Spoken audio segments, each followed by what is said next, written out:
Everyone thinks because you're a zombie, you don't know good coffee. Well, they're wrong. There's only one brew that gets my seal of approval. Deadly Grounds coffee is my guilty pleasure. The aroma is so intoxicating. It brings all of my neighbors out of the woodwork. Deadly Grounds coffee. Coffee to die for and zombie approved. It's good to get a little deadly. Use the front door! Oh, they're so disgusting.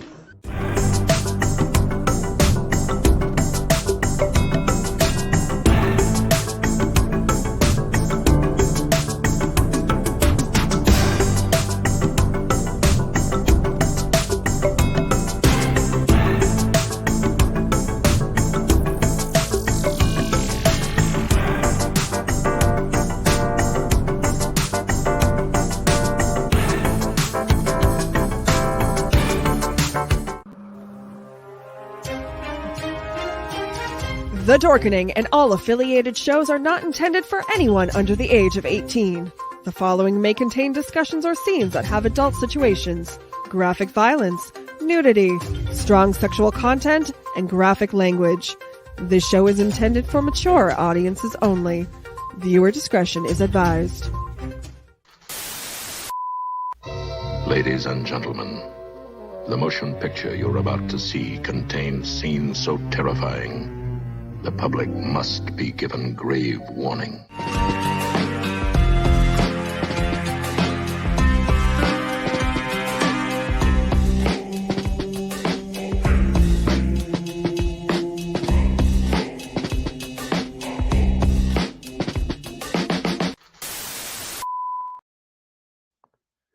Hello and good evening.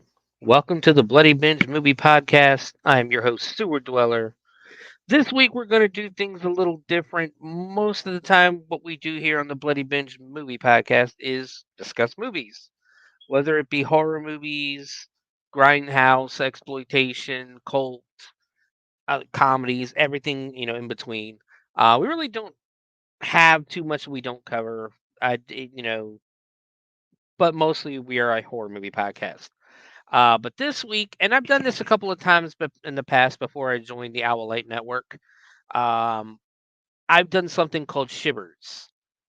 Shivers is what I basically call my paranormal, supernatural style show, where we explore different types of haunting, the supernatural hauntings, cryptids, alien encounters, true crime, cults, all that kind of stuff.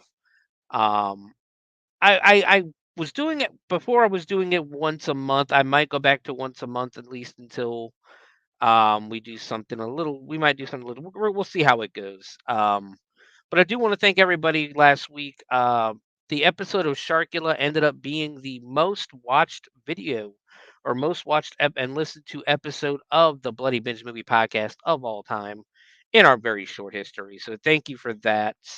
I hope everybody enjoyed the episode of Sharkula. I sure enjoyed putting it on for you. Um, but this week we are actually going to start. It is going to be almost like a 50 episode, if you like, technically, a 50 episode series where we will go through each state and discuss the cryptids of each state. Um, Sometimes I'll have guests on. Some, unfortunately, this week I do not. But um, my plan is to go through each state. I have a wheel designed. Actually, it is a program off of the internet that I can hit, and we will decide the state via that for every episode we do of this series. We are going to start in the state that I live in this week, Ohio. It's technically, I guess, my home state now. I've lived here for 11 years now. My original home state, of course, is Virginia. But we're going to start with Ohio just because it's local and it was a little easier for me to um, look up some stuff. And if I felt, if I had the urge basically or had the ability to go to some of these places, because there's a lot local as well. So I hope everybody enjoys this episode of Shivers. Next week we will return to our original format of movies. So keep a lookout on the Twitter page to um, on the Bloody Binge Movie Podcast Twitter page to see what movie we're going to do next. Also, if you have any suggestions for movies you want to see or hear be covered on the Bloody Binge Movie Podcast, feel free to email me at bloodybinge@gmail.com. Um, Suggestions, I will always take suggestions. And of course, long as they're available for me to purchase or stream, I will definitely take all suggestions into mind. But for basically, let's go ahead and get started with this week's episode of Shivers. Normally, again, we're going to change it up a little bit again because normally we do movie and haunted house industry news when we do the Bloody Binge Movie Podcast. But this week, we're going to do something a little more lighthearted. We're going to do kind of some stupid news. Some stupid news stories from around the world, around the country, around the world, and maybe have a few laughs, a few concerns, maybe from just how dumb the world is right now. But we're gonna do that. There's really not much haunted house news that's coming out anymore right now, because, like I said, we're getting closer to the season. So next month we'll probably have a lot more news. A lot of the big theme parks and the big haunts have already, announced their themes and stuff like that. So the more news comes out, though, I will gladly discuss there. And of course, movie news will return next week. So let's go ahead and get started on some stupid news. By the way, happy World UFO Day. Apparently today is the World UFO Day because today is the anniversary of Roswell. Um, I say this because our first story comes out of Norfolk, Virginia, my old hometown. I was born in Norfolk, raised in Virginia Beach, but from Norfolk, Virginia, out of the Associated Press. Uh, for those who don't know, who don't celebrate World UFO, they consider this.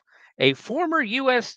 Air Force intelligence officer told Congress last summer about a government program that retrieves and reverse engineers unidentified flying objects. The Mexican Congress held an unprecedented session in September during which supposed mummies were presented as non human beings that are not part of our terrestrial evolution. And NASA now has a director of research for unidentified flying objects, or what it calls unidentified anomalous phenomena. This is just, I don't know, this story just going on and on. Never mind that the Pentagon denied the former intelligence officer's claims that Mexican researchers said the mummies made no sense and that a NASA study found no evidence of extraterrestrials. I literally copied this story word for word. I read it and I could have sworn it had something. So look at the history of. Let's do this. Let's do this instead. And look at the history of World UFO Day. World UFO Day has its roots in the so-called Roswell incident on July 2nd of 1947. And on that date, something crashed at what was then the J.B. Foster Ranch in New Mexico. There were reports that the U.S. military had recovered a flying disc, quote unquote flying disc, but officials later said the debris was merely the remnants of a high altitude weather balloon. The Air Force investigated the incident in 1994 and charges that it was covering up the truth. Amid charges that it was covering up the truth. Yeah, because people are gonna believe you that you went ahead and investigated it 50 years later. At 50 years after the whatever it was crashed. Yeah, that but you want people to believe you. That'll work. It concluded that the supposed alien spacecraft was likely a secret Army Air Force balloon designed to monitor Soviet nuclear testing. The material found near Roswell consisted of foil wrapped fabric, wooden sticks, rubber pieces, and small I beams with strange markings on them. A local newspaper headline described the find dramatically and unequivocally Air Force captures flying saucer on ranch. The Air Force research did not locate or develop any information that the Roswell incident was a UFO event, wrote Colonel Richard Weaver, author of the report. In 2022, Congress held its first hearing on UFOs in half a century as the Pentagon investigated hundreds of unexplained sightings in the sky. The spotted objects appeared to be an aircraft flying without any discernible means of propulsion.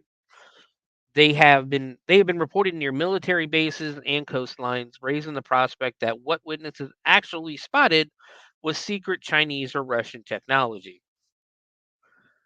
A 2021 government report reviewed 144 sightings of aircraft and other devices that were apparently flying at mysterious speeds or trajectories.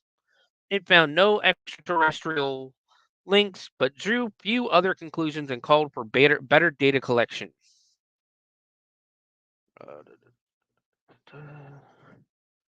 Lawmakers from both parties have said the UFOs are a national security concern, but the sightings are usually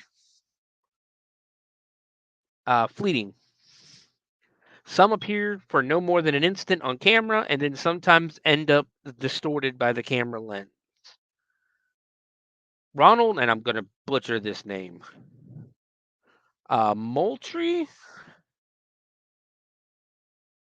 the Undersecretary of Defense for Intelligence, said during a 2022 hearing that the Pentagon was trying to destigmatize the issue and encourage pilots and other military personnel to report anything unusual they see. Then things got a little strange last year.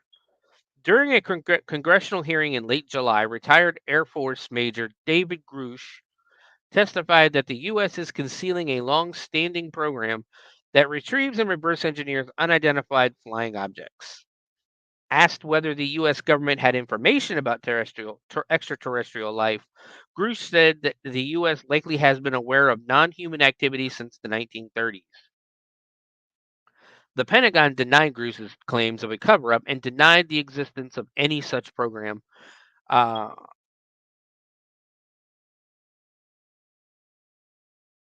of any such program. The shriveled bodies with shrunken heads. And unlike the hearings in the U.S., the testimony before lawmakers in the Mexican Congress includes alleged evidence of aliens. During an unprecedented session in September, Mexican journalist Jose Jaime Maussan, again, I'm probably butchering that name. I'm not good with names. Presented two boxes containing shriveled bodies with shrunken, warped heads, supposed mummies found in Peru. It's the queen of all evidence, Mosan claimed. That is, if the DNA is showing us that they are non human beings and that there is nothing that looks like this in the world, we should take it as such. The apparently desiccated bodies date back to 2017 and were found deep underground in the sandy Peruvian coastal desert of Nazca. Most attribute the famous Nazca lines to ancient indigenous communities. Julieta Fierro, researcher at the Institute of Astronomy at the National Autonomous University of Mexico, that's a lot of words, was among those to express skepticism, saying that many details about the figures made no sense. She noted that the scientists would need more advanced technology than the X-rays they claimed to use to determine if the allegedly calcified bodies were non-human. At another hearing in November, Malsan made the case again, citing a non-human that did not have lungs or ribs. The Pentagon released a study in March that had examined the many UFO sightings over nearly the past century and found no evidence of aliens or extraterrestrial intelligence. The report analyzed U.S. government investigations since 1945. It also found no evidence that the United States or private companies had reverse engineered extraterrestrial technology.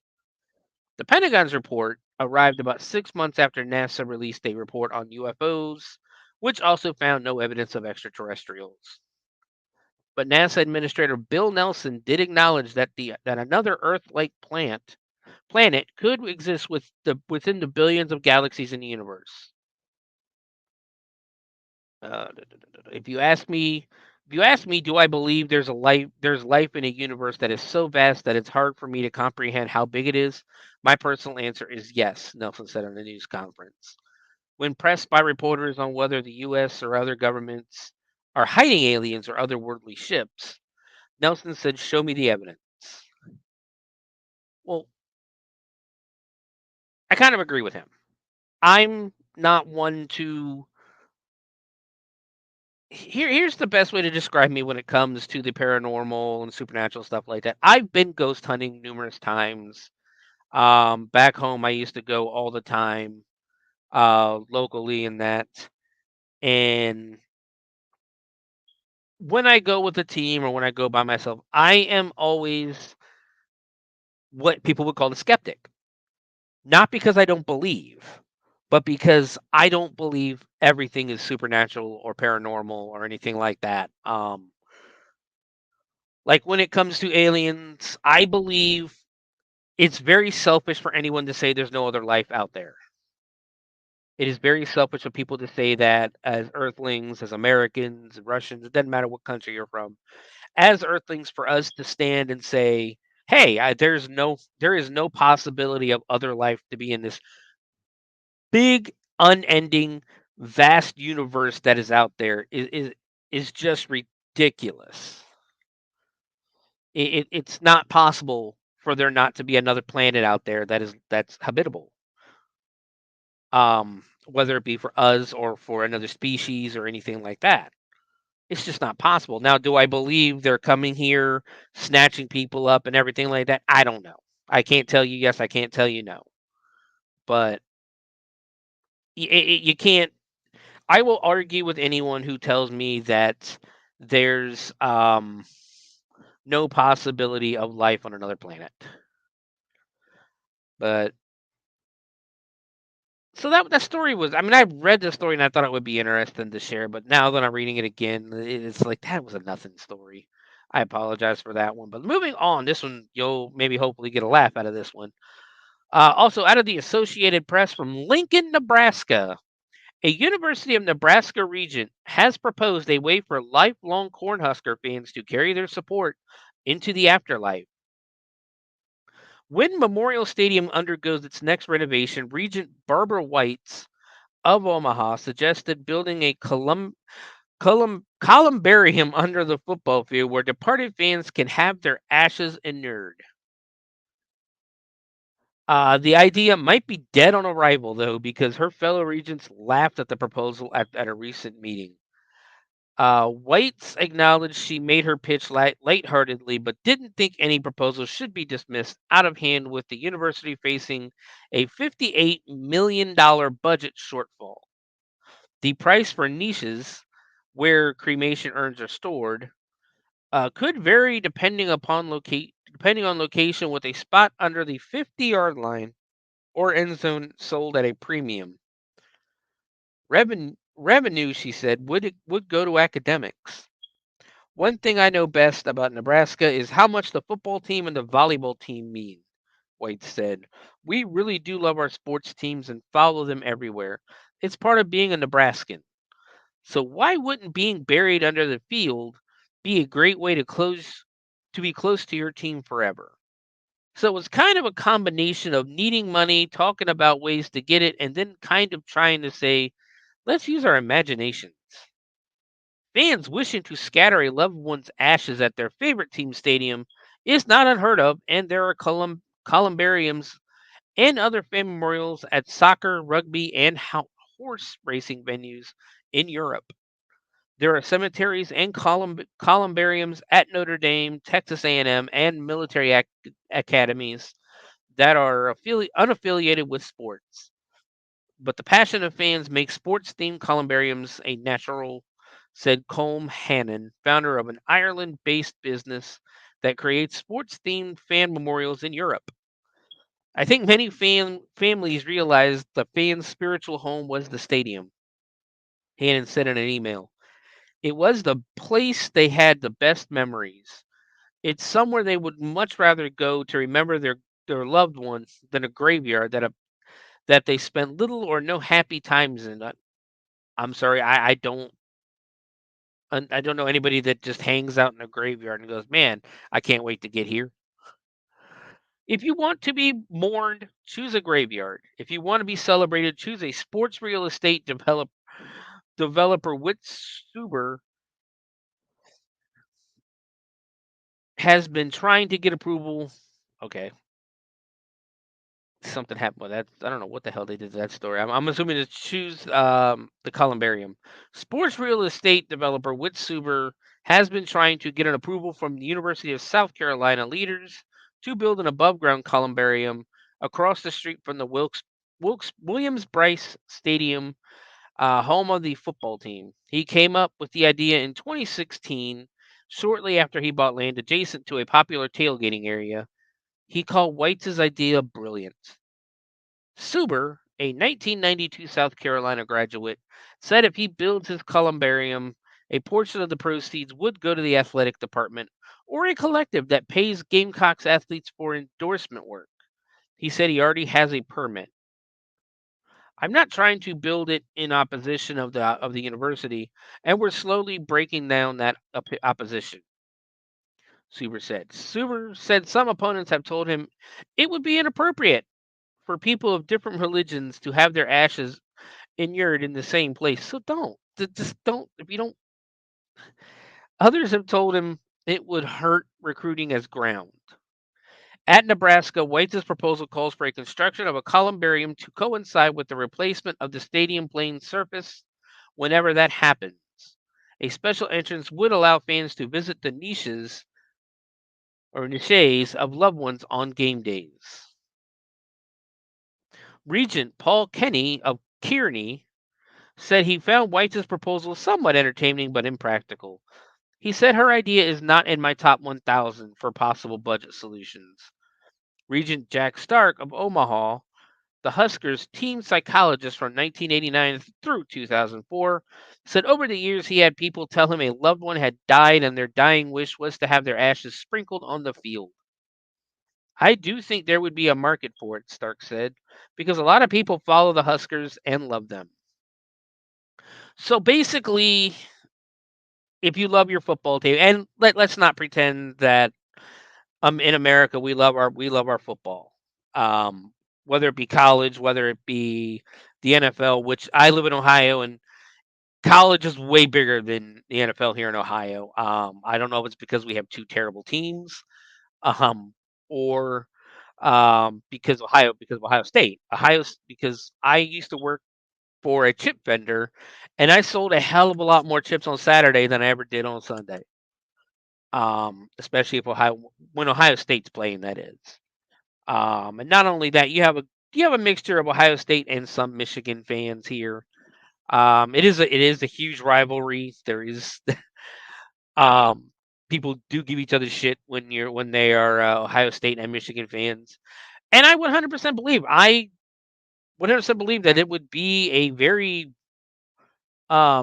beneficial, financially beneficial uh idea or policy to, put something like that underneath the field. Grandpa dies, he's a huge Nebraska Cornhuskers fan.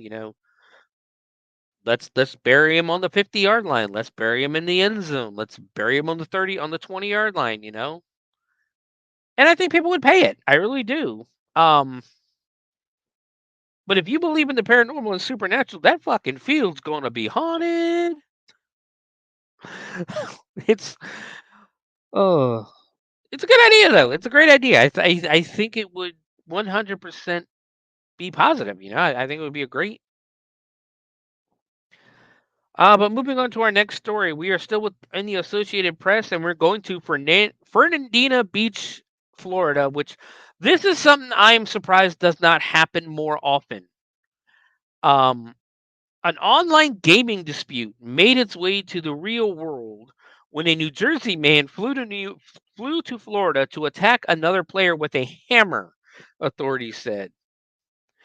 Edward Kang, 20, is charged with attempted second-degree murder and armed burglary with a mask, according to Nassau County court records. He was arrested early Sunday morning. I just want to let you know this is a weird one, Nassau County Sheriff Bill Leeper said during a news conference on Monday. Some things you just can't make up. Apparently, this guy's never been in a Call of Duty lobby. Kang and the victim, another young man around the same age as Kang, had never met in real life, but they both played Arcade, a medieval fantasy massively multiplayer online role-playing game. What he basically what people call an MMORPG. It's kind of like your war zones and stuff like that. Warhammer, your World of Warcraft and things like that. I don't know why I said Warzone. But the game's publisher announced in April that it would be shutting down servers in Europe and North America on June 27th, citing a declining number of active players. Kang flew from Newark, New Jersey to Jacksonville, Florida last Thursday after telling his mother that he was going to visit a friend that he had met while playing a video game, officials said. Officials didn't say how Kang learned where the victim lives. Upon arrival, Kang took an Uber to a hotel in Fernandina Beach, about 35 miles north of Jacksonville, and then bought a hammer at a local hardware store, deputies said. Um, Honestly, it's really not hard. I promise you, the other person was talking so much shit to Kang that if he was talking enough shit that this dude got on a plane, booked a hotel, bought a hammer, and went to this dude's house. Um, I promise he probably talking shit. Then you know, people behind a screen have a very large sense of security when they think people don't or can't or won't get to them. I have no doubt this person probably told him where he lived, not thinking this dude would get on a plane in Newark, New Jersey, and fly to Florida. Kang went to the victim's Fernandina beach home, which was unlocked around 2 a.m. Who doesn't lock? Yeah. Sunday authorities 2 a.m. Sunday authorities said the victim was walking out of his bedroom when he was confronted by Kang, who hit him on the head with the hammer. Officials said the two struggled as the victim called for help. His stepfather responded and helped restrain Kang until the police arrived. The victim suffered several head wounds that were not considered life-threatening, officials said. He received staples at the hospital. Once in custody, Kang told investigators that the victim is a bad person online, officials said. He also asked deputies how much jail time people got for breaking and entering and assault. I would say, Mr. Kang, it's going to be a long time before you play video games again, Leaper said. Online court records didn't list an attorney for Kang, but he was being held without bond. Guys, feel free to give me your feelings and let me know what you think of some of these stories. 'Cause that one, I've said it before. I'm surprised that shit doesn't happen more often. Um, Especially with how toxic some of these video game lobbies can be. I mean, if anybody who's ever played Grand Theft Auto Online will tell you, you could be doing your thing, doing a mission, doing something, and somebody will literally randomly just blow you the fuck up just because. They won't be sorry, they won't think twice about it. They will just blow you the hell up. Same in Call of Duty, you got all these kids on there that talk crap and that. I still remember, I think about 10 years ago almost now, a story coming out of England or Britain or UK, that um, this guy, this kid was online and I guess he had been playing with this guy all day. The kid kept talking shit over and over and over again. The guy finally got sick of it, found out where the kid lives, went to his house, and beat the shit out of the kid. Um, Now, I don't say that's a good thing. I don't suggest it, but video games get people angry. Um, Call of Duty is one of them ones that will definitely get you mad. And I mean, I get mad at games and stuff like that, but I've never been mad enough to um, go to someone's house and physically attack them. But like I've said, I'm surprised that doesn't happen more often. In all honesty, uh, so yeah, this guy's probably not going to be playing video games for a while. Breaking and entering, um, I think it said what attempted murder. Yeah, he's not going to be playing. games for a while. Um, Give me 1 second, guys.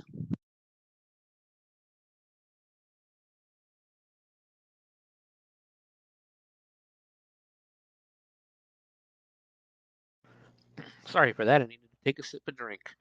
Um, so moving on from the Huffington Post. This is actually a really cool story. The silver pocket watch was a prized possession of Theodore Roosevelt, a keepsake given to him by his sister and her husband in 1898 before he became president. That would travel with him around the world and end up at Sagamore Hill, his home on Long Island, New York, and now a National Historic Site. But in 1987, it went from museum piece to pilfered prize when someone stole it from an unlocked case at the Theodore Roosevelt inaugural National Historic Site in Buffalo, New York, where it was on loan. It was a mystery that endured 36 years until it turned up at a Florida auction house last year and was seized by federal agents. On Thursday, it was returned to public display at Sagamore Hill as the National Park Service and the FBI triumphantly announced it was back home during a ceremony featuring Roosevelt's great grandson, Tweed Roosevelt. It took you 40 years to find it. Why are we celebrating that it's back home? You did a shit job. It took you 40 years. This was real good news, Tweed Roosevelt, 82, said Friday in a phone interview. For me, it kind of felt like almost as if a piece of TR's, I'm assuming TR's, Teddy Roosevelt's spirit being returned to Sagamore Hill, like a little bit of him was coming back. And so I felt that was really cool. Growing up, he said he didn't know about the watch and only learned about it vaguely after it was stolen. He called it unremarkable in appearance but priceless to his great grandfather. As it turns out um this isn't just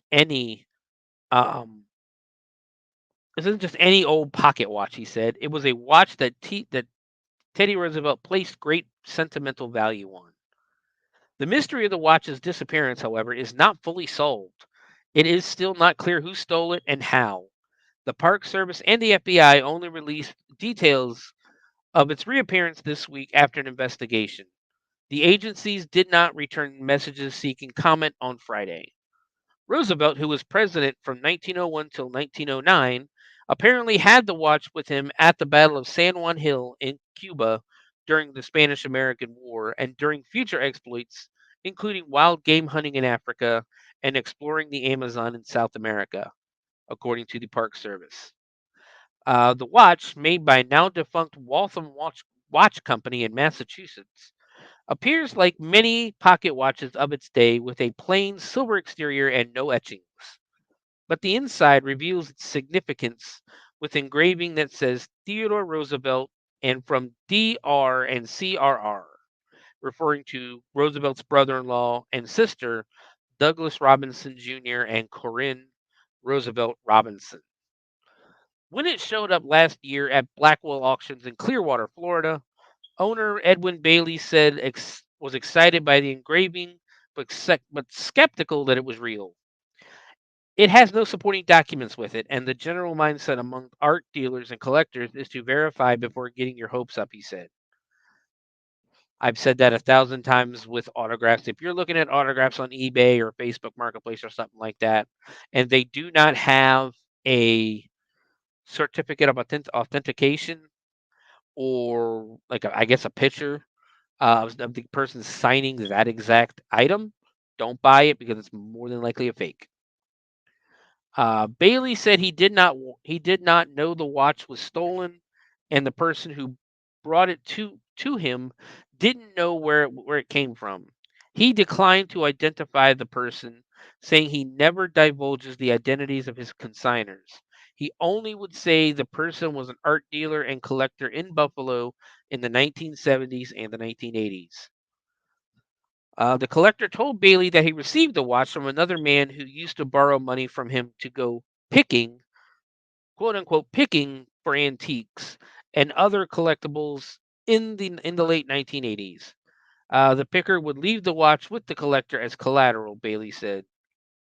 One day, the picker just never showed up to retrieve the watch, and the collector found out that he had died, Bailey said. This dealer probably had that thing just squirreled away for 30 years, thinking it was just another pocket watch, Bailey said Friday. I don't think that my consignor had a clue about not only where it came from, but he probably didn't even suspect it was real. Bailey said he researched the watch for weeks, poring through Roosevelt's writings in online archives, trying to come up with the definitive proof that it was authentic. He said he found several bits of evidence that made him believe it was, and the FBI, Park Service, and Sagamore Hill officials would later confirm it was the real deal. In a note to his sister in May of 1898, Roosevelt wrote, "Darling Corinne, you could not have given me a more useful present than the watch. It was exactly what I wished. Thank old Douglas for the watch and for his many, many kindnesses."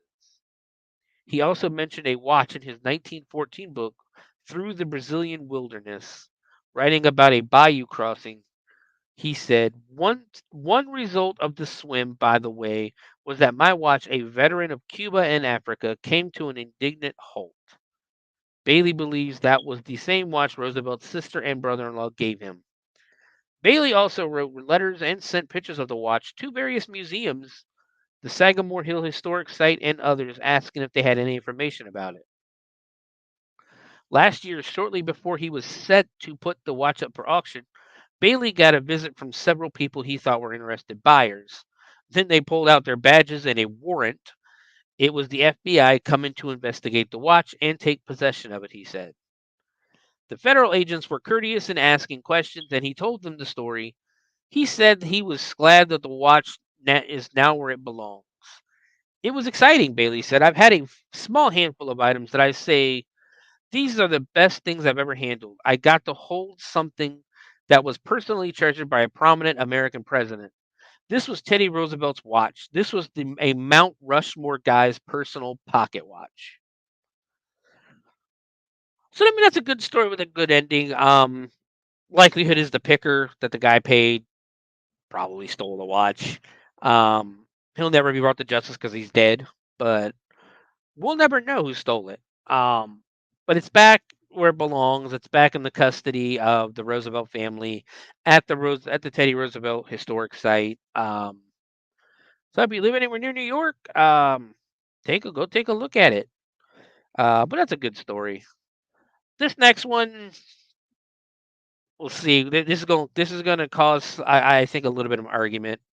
Not really an argument, but a debate about who you think's right or wrong.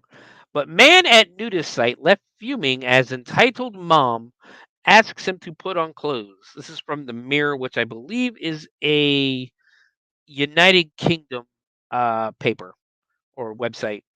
But a man has sparked a heated debate after he opened up about an incident involving a mom and her children. Recalling the situation on social media, he explained that he lives near a hot springs that officially allows nudity. So basically, at this hot spring, they allow you to take your clothes off to bathe in a hot spring. Um, if you've never been to a hot spring, it's amazing. You feel really good when you get out of the hot spring. But most of the ones in America, needless to say, they're not. You can't get nude at them. But he wrote, "It's an hour drive away from my home, I guess. It's on public land and a relatively well-known hotspot. There are signs up warning prudes who have complained for years that yes, people are allowed to be nude there. I've been going there about once a week recently, and every time I get nude. I like to go Sunday mornings because it's mostly empty. Last Sunday I arrived and stripped down as normal. There was a woman there who was using the springs as well, and I chatted with her a bit. And after about 20 minutes, another woman arrived and came over to, quote, talk to me. He explained that she told him her three children were around the corner and would be coming by to use the hot springs. He remarked that he could see them down the trail walking to the site, and they looked to be between the ages of 12 and 6. The nude man continued, I was really confused because there was plenty of room still, so I told her very confused, okay. She was trying to subtly tell me what she really wanted, but had to spell it out for me. She then asked me to get decent.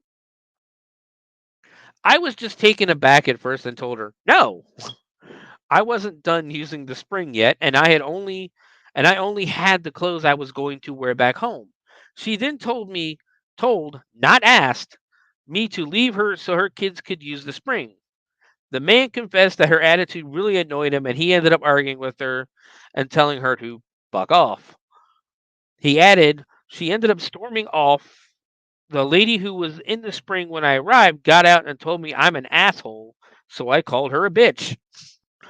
I left about 20 minutes later and saw the woman and her kids walked back to their car. I waved at her and said to enjoy the hot springs, and she flipped me off. While I was really angry in the moment, I'm starting to feel like I got dragged down to her level and made an ass out of myself. People reading the Reddit post were torn with many feeling anger on behalf of the man for being asked to change his life to suit someone else's children. One person firmly on his side wrote, if you don't want your kids to see a flaccid penis at a nude hot springs, there's a simple fix. Don't go to a nude hot spring. A man has sparked a heated. Okay, that's. I knew this was going to do that. Hold on, guys. I thought I deleted most of it. What happened was when I copy and pasted this into my notes for the day, it kind of double did it. Here we go. Another user added she knowingly brought her kids into an environment where they could have been exposed to nudity. What would she have done if there were 20 folks in there in the buff? Fought them all? It's her own negligent, poor parenting that put her children in that situation. She clearly expects the world to revolve around them, and that's entitled as fuck. I bet they all get participation trophies too. However, despite being on his side in terms of principles, many felt he could have handled the situation better, which I think that's the side that I'm on. One user replied, well, your initial frustration was understandable. Responding with anger and hostility likely exacerbated the conflict. Reflecting on the situation and considering alternative ways to handle similar incidents in the future can help maintain a positive experience for all visitors to the hot spring. So, excuse me. What do you guys think? I mean, do you think he was in the wrong, or do you think she's in the wrong? Because I'm on. I mean, if there's plenty of signs warning, hey, there's gonna be nudity here. You know, be prepared. There might be a naked person in this pool. Um, might not be a good idea. I wouldn't bring my. And if I saw those signs, basically, I wouldn't bring my kid there. That's simple. That's what I would do. Me personally, that doesn't mean I agree with him or her or anything like that. But I don't think I would bring my kid to a pool that had a bunch of signs, or a hot spring that had a bunch of signs up that says, "Hey, there's going to be nude people here. They're allowed to be here." Um, So, yeah, what do you got? What do you guys think? You can leave comments here, comments on the on any of the videos. Just let me know what you think. If you think he's in the wrong or she's in the wrong. We're going 43 minutes. But that's gonna do it for all of our stupid news this week. I hope everybody enjoyed that segment. We're gonna go ahead and take a very quick break. Um, and then we're going to come back with the Cryptids of Ohio. See you guys in a couple of minutes.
Greetings and shabibans. We are the Retro Redoctopus Cephala Podcast, a long-form bi-weekly show that celebrates all the things that made growing up awesome. Yeah, that sounds good, but I don't know what all those words mean. I think what Parasite Steve's trying to say is that on Retro Redoctopus, we explore a range of retro goodness, from toys, video games, and movies, to cartoons, and even snacks and school lunches. Oh. And we do it all with a positive spin, a slew of killer guests, and some very adult language. And you know what else is cool? No. This crazy show is part of the Door King Podcast Network with new episodes every Tentacle Tuesday. What's that? And if waiting 2 weeks for a new episode gives you a sad, know that we drop bonus episodes all the time, like the off-format Crow's Nest and an interview series we call The Brig. You can listen to Retro Redoctopus on Apple Podcasts, Spotify, Stitcher, or any app that's cool enough to carry the only show that celebrates all the things that make growing up awesome.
And welcome back. Now we are at the part of the show that hopefully you're here to listen to. We're about to discuss the Cryptids of Ohio. This is part of our brand new, or part of, I guess, my brand new series that we're going to do. We're going to go to all 50 states eventually, and hopefully get through all 50 states. Long as you guys enjoy listening to it, we will get through all 50 states. Exploring the cryptids of each state. We are starting this week, like I said, we're starting with Ohio because that is where I live. That is what would technically be my home state, as I've lived here for 11 years. I was born and raised, like I said earlier in the show, in Virginia, in the southeastern part of Virginia, on the coast, in Virginia Beach. I was born in Norfolk. I was raised in Virginia Beach. But here in Ohio, it's, if you've never been to Ohio, there's a lot of forest, there's a lot of farmland, there's a lot of weird stuff. One of the things in Ohio we have here in Dayton, especially, is we have Wright-Patt Air Force Base, Wright-Patterson Air Force Base. Everybody calls it Wright-Patt. They don't call it Wright-Patterson. They just call it Wright-Patt. And in one of the significant things of Wright-Patt Air Force Base is the rumors of when the UFO crashed in Roswell. Of course, you know, if it was an alien ship, if it was a UFO, what did they do with the bodies of the aliens? The rumor is they brought them here to Dayton, Ohio, in that. And that there is an underground bunker in Wright-Patt that houses the aliens. Of course, they've never said yes. They've never admitted to it. They probably will never admit to it. But that's one of the weird things. And we're gonna do we're not gonna talk about aliens, and we're not gonna talk about that in detail this week, because that's gonna have to be its own episode of Shivers. Is the aliens at, you know, that are rumored to be at Wright-Patt. There's a lot of weird stuff that happens over there. But we're focused this week on cryptids. Every state has their legends and their folklore and their own cryptids. Ohio has a couple of popular ones. I will say almost every state has Bigfoot sightings. That's probably the most famous cryptid out there is Bigfoot. Second, I would consider would be probably Mothman. I will say, for those, I'm pretty sure if you're listening to an episode on cryptids, you know what the Mothman is. You know who it is, or you know a little bit about him, and you know that the main focus of the Mothman story and the legend is and the sightings are in West Virginia. Um, that is where, because Point Pleasant, West Virginia, is where that bridge collapsed, and everybody for years was saying that the Mothman, um, the Mothman was seen as an omen, uh, and like a warning that the bridge was that something bad was going to happen. And then, of course, on Christmas Eve, I think it was Christmas Eve, the bridge collapsed during rush hour, killing a ton of people. Um, Well, Point Pleasant is basically almost like on the border of Ohio and West Virginia. So some of the Mothman sightings, and I did find some Mothman sightings here in Ohio. I'm not going to go through those because to me, Mothman is a West Virginia um, story. It is one that needs to be told when we do West Virginia. Um, and maybe even Illinois, because I know for a few years, for about a year or two there were some rumors that Mothman had been sighted in Chicago, um, mostly around I think it's Lake Superior is is the lake that's in Chicago, but it was seen on the west side of Chicago and in on the shores of the lake. Uh, excuse me. But let's go ahead and cryptids. Basically, the definition of cryptids is animals or other creatures whose existence is only assumed or believed is based upon anecdotal or other non-compelling evidence. So basically, um, it's almost like ghosts. You can't. It's stuff you find that you can't explain. Um, I'm gonna say right at the beginning, I am not an expert on cryptids or anything like that. I'm very interested in them. I've learned a lot of the stories. All of these were researched by me this week, that we're going to talk about. So hopefully you enjoy. Hopefully you heard and you feel like doing your own exploration into the cryptids of your state. Because we will go there. We will talk about them. Um, but the first story, we're going to go all the way to just south of Toledo, Ohio, for the Werewolf of Defiance. Um, on July 5th of 1972, it's 4 a.m. in northwestern Ohio. The moon is nearly full, and a railroad worker is connecting up train cars when he spots two huge hairy paws on the ground and looks up. What he will later tell the police he saw will spark a brief but intense bout of hysteria in the small town of Defiance. Defiance, Ohio is located around 50 miles south of Toledo. The town enjoys warm summers and freezing snowy winters. Welcome to Ohio. Um, Notable people from Defiance include a 24-time World Horseshoe Champion and actress Michelle Burke, who played Connie Conehead in the 1993 movie Coneheads. The town has a punk rock band named after it, Defiance, Ohio, and the City of Defiance website describes the town as a great place to live. I mean, it's not Toledo, so I've never been to Defiance, but I can tell you, as long as it ain't Toledo, it's probably nice. It was here where rumors of a man beast started circling in the summer of 1972. The story of the dog man of Defiance is always told in much the same way. Railroad worker Ted Davis was on the Norfolk and Western train tracks near 5th Street on July 25th when he encountered the creature. He was working when he spotted two large hairy paws on the ground in front of him.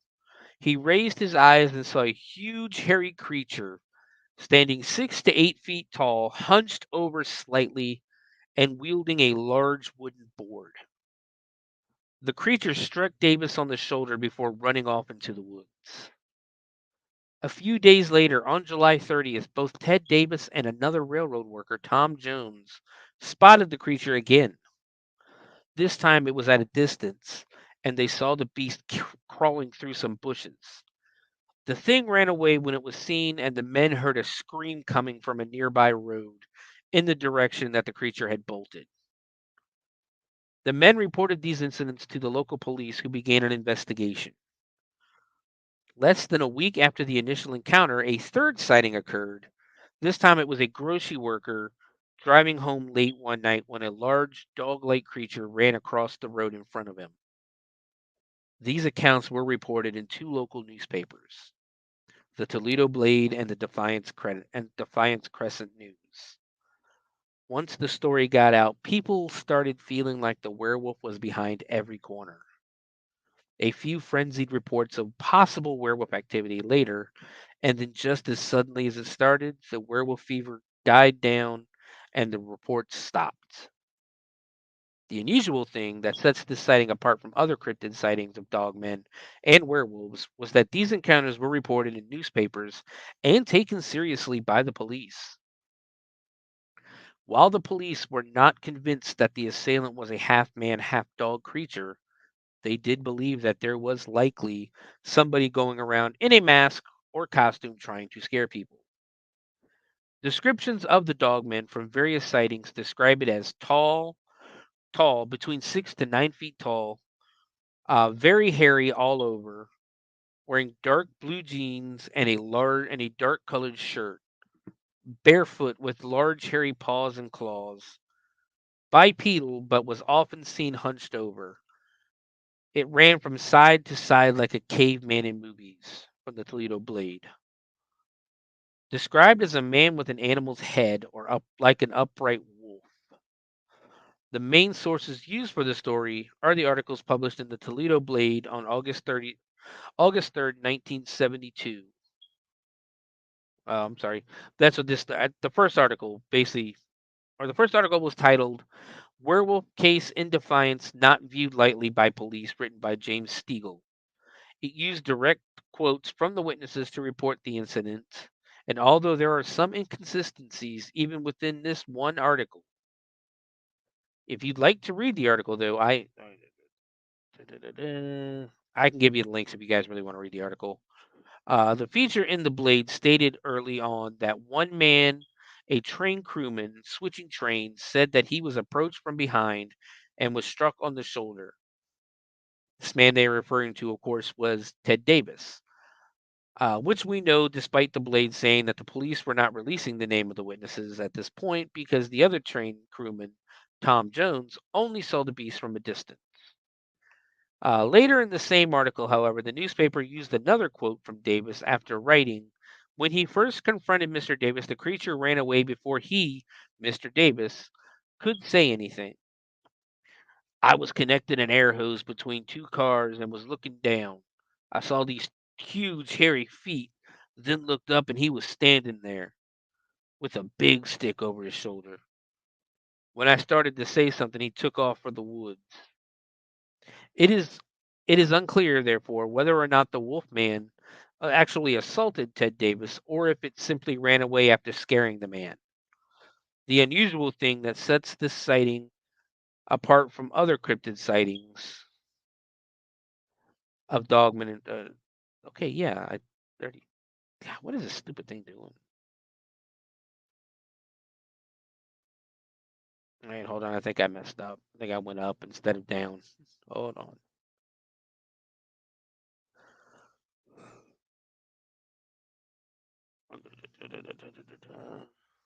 Dead air is always great, isn't it?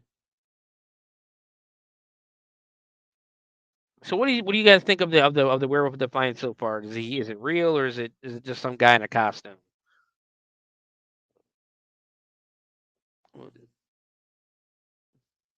The follow-up article in the Blade was titled "Defiance Residents Suspicious of Their Werewolf," and goes on to say that most people in the area didn't believe it was a werewolf, but rather a man in a costume or just some nut running loose. This article also adds to the confusion by stating that one man said it hit him on the shoulder with a board, again referring to the Davis incident, as this was the only reported close encounter with this creature. There are also included interviews from some residents of Defiance in the area where the werewolf was reported to be seen, which gives us an idea of what the atmosphere at the time was like. Police were called to one woman's house adjacent to the train tracks. She had not seen it, but reports about it put her in a state of shock. They say he has hair all over and he's about 7 feet tall. From what I've heard, I can say this guy is ugly as hell. If I see him, the werewolf, the police are going to find out who he is. That's because they'll have to take him to the hospital to get the buckshot out. The Defiance Crescent News, another local newspaper, also reported published a report on the sightings on August 2nd, written by Ellen Armstrong. This news story took a less serious approach to the incidents, opening with a quote from the 1941 feature film The Wolf Man, and suggesting the police may be armed with silver bullets and sharpened stakes. This person also reported that one man was attacked and struck on the shoulder with a 2x4, making it unclear if Ted Davis was indeed assaulted or not. The Crescent News made statements such as 2 of the incidents occurred last week and one last night. None has happened during a full moon, obviously intending to further question the legitimacy of the claims by poking fun at the idea of a werewolf running around. But the first incident took place on July 25th, 1972, the day before a full moon. The Blade also wrote Ted Davis said that the large figure, which they said was between 6 to 8 feet tall, has appeared twice under a full moon, and quoted Ted Davis as saying, "When we're working in Defiance, the moon is full." The Crescent News also reported 3 more minor sightings on the 4th of August, but none of these complainants actually saw a werewolf, and it seemed to just be the product of panic in the community. One woman reported scratching at her door, telling the police that if whatever it was got inside, she would shoot it. This highlights the panic and hysteria that some people experienced, as a result of these sightings. Yet there have been many other residents who said that they hadn't heard anything about the werewolf or had heard very little and weren't concerned. Um, so yeah, I mean it's kind of weird. It really is. Uh, Hold on, I'm trying to find the other.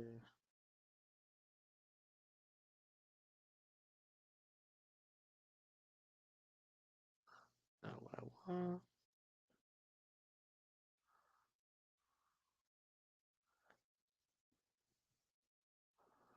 Uh, there it is. All right. Sorry, I was trying to open a website for some sightings. But no, it really comes off as just some guy in a costume. Maybe someone just either crazy, old man living in the mountains, crazy guy living in the mountains, hermit or a mountain man just come down, pissed. Maybe Ted Davis pissed somebody off. They put on a dog suit and smacked him with a 2x4, so that nobody knew who he was.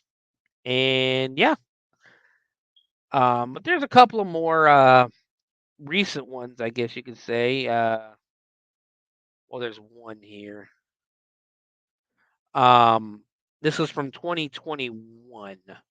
My girlfriend and I were driving down a remote country road in the early summertime, late one evening. She was the one driving, and I was in the passenger seat. The sun was setting behind us. We had just come around a curve when two does jumped out on the road in front of us. They, they acted like we weren't even there. They seemed to be focused on something else, so she jammed on the brakes and brought the car to a stop. I told her, "Man, that was close." That's when I looked into the rearview mirror to see if any more deer were coming. When I did that, in the red glow of the car's taillights, I saw something take a big step into the road from the brush that was on the side of the road. Whatever it was, it landed on its right leg, and when it did, Good Lord. Whatever it was, it landed on his right leg when it did that. Looking at it, looking at it in the rearview mirror, I could see it from its mid thigh up to its stomach. In one motion, it then took another step forward and put what looked to be a hand down on the trunk of the car to apparently balance itself. When I saw that, I turned to look at my girlfriend. She was wide eyed, her mouth was wide open, and she was white as a ghost. I could also see that her eyes were tearing up, so I looked back, but by that time it had already gone across the road. In an attempt to get a better look at this thing, I opened my door and got out of the car. When I looked, I could see that it was going down the embankment that was on the side of the road. Because of the brush, I could only see it from the armpits up. It was at least 7 feet tall and had very wide shoulders. Its shoulders were at least 1.5 times as wide as my shoulders, and I've got wide shoulders for a guy. From the last bit of daylight left, I could see it was black or dark brown in color and had pointed ears on top of its head like a dog. Its ears weren't overly wide or fuzzy. Its head was kind of dome shaped, more or less, with flat sides. It acted like we weren't even there and seemed to remain focused on the deer. I was thinking, what in the world is this thing? It looked like some kind of werewolf or wolf man to me. It was way too big to be a person. Through that whole ordeal, I never did get a chance to see its face. In the area where we saw that thing, people have reported being paced in their vehicles going down the road by creatures that look like that, look like what we saw.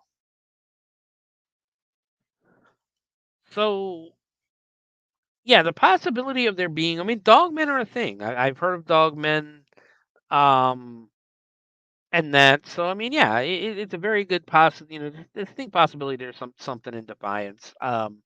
Personally, I think Ted Davis pissed somebody off. They put on a dog suit, smacked him with a 2x4. I don't know if I believe he was attacked by a werewolf. Um, and it's just kind of weird. Someone possibly got drunk. Somebody, an old hermit living in the woods didn't like him being close to his house or his what he called considered his property or anything. Just smacked him on the side. Um, we'll never know because that was like what 50 years ago, over 50 years ago. I don't even know if Ted Davis is still alive or not. But yeah, that's um, that's the Werewolf of Defiance. Again, let me know in the comments what you think. What if you believe it's genuinely a werewolf?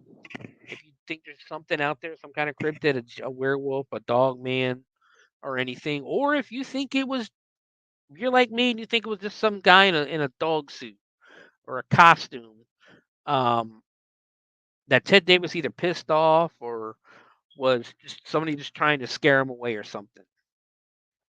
Let us know in the comments on that.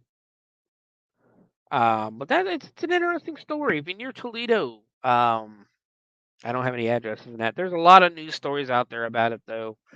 Um,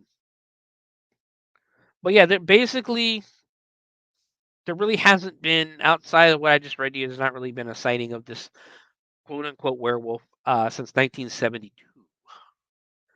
So take that for what it will. Um, we're going to move on. Give me 1 second.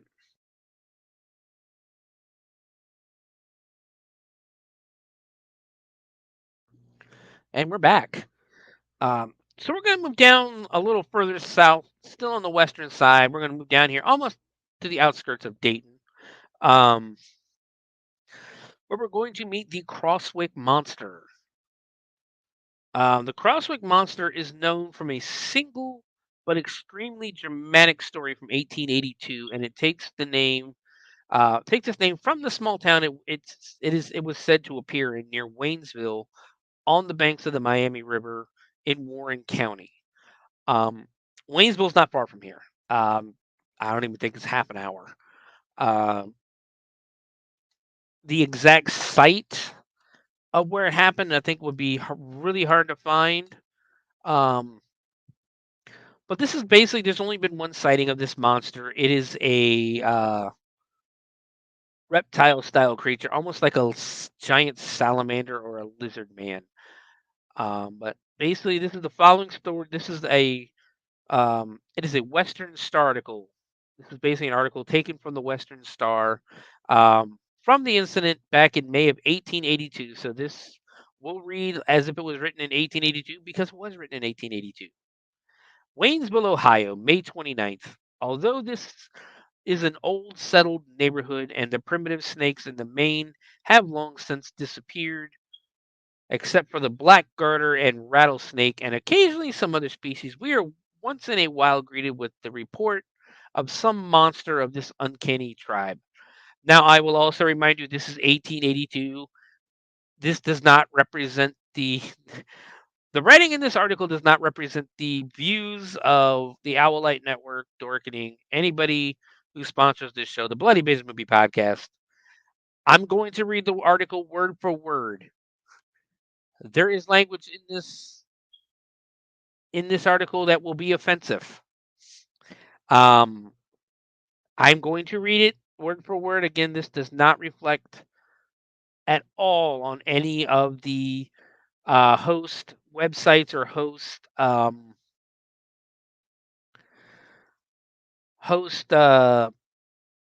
networks. All right. So for several years, it has been reported that the track of one above the town of unusual size had on different occasions been seen in the dust where it had crossed the pike. This report made the timid fearful, while the generality of the people did not seem to fear or care anything about it, and it has been reserved until yesterday to develop one of the most remarkable specimens ever seen in or out of snake season, and therefore the story thereof is so well authenticated that the more incredulous of the neighborhood on big snake stories are forced at last to lend an attentive ear. This is where it's going to get a little offensive. About 1 mile north of this place is a little village called Crosswicks, in which several colored families reside. Among the rest is John Lynch, who has two boys, Ed and Joe, aged respectively 13 and 11 years old. These boys were at a small creek on the south side of the village fishing yesterday. Fishing yesterday. After sitting on the bank a short time, they heard quite a stir among some old reeds, grass, and brush behind them, and on looking round, they saw a huge monster approaching them rapidly. They screamed and, paralyzed almost with horror, started to run, when the snake, or whatever it might be, for they never saw aught like it before, came close up to the older one, and suddenly, throwing out two long arms and forelegs, seized the boy in its slimy embrace, simultaneously producing two more legs about 4 feet long, from some mysterious hiding place in its body, and dragged the boy some 100 yards down the creek to a large sycamore, 26 feet in diameter, at the base hollow, and with a large opening on one side. Through this aperture, the monster attempted to enter with the boy, who by this time was almost dead with fright and unable to make any resistance. Three men, the Reverend Jacob Horn, George Peterson, and Alan Jordan, were quarrying stone a short distance above where the boys were fishing, and hearing their screams and seeing the creature yanking one off, hurried in an attempt to rescue the child. They reached the tree just as the snake, who, failing in its attempt to drag the boy into its den, became alarmed, probably by the cries made by its pursuers, unfastened its horrible fangs, and dropped the more than half dead child to the earth.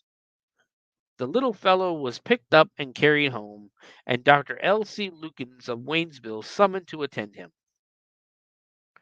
In the afternoon, about 60 men armed with clubs, axes, and such gathered around the sycamore tree and concluded to cut it down and destroy its fearful tenant. They began cutting when, becoming alarmed for his safety, the formidable snake leaped from the aperture, threw out its fore and hind legs, erected itself about 12 or 14 feet, and with the velocity of a racehorse crossed the creek and ran up a small hill, climbed over a rail fence, breaking it down, and continuing north a mile, followed by the pursuers, until he reached a hole in a large hill under a heavy ledge of rocks. Some of the men and dogs were so terrified at the beast's first appearance that they only thought of getting out of the way. But the braver portion followed until the frightful thing made good his retreat underneath the ground. It will be watched for and killed if possible.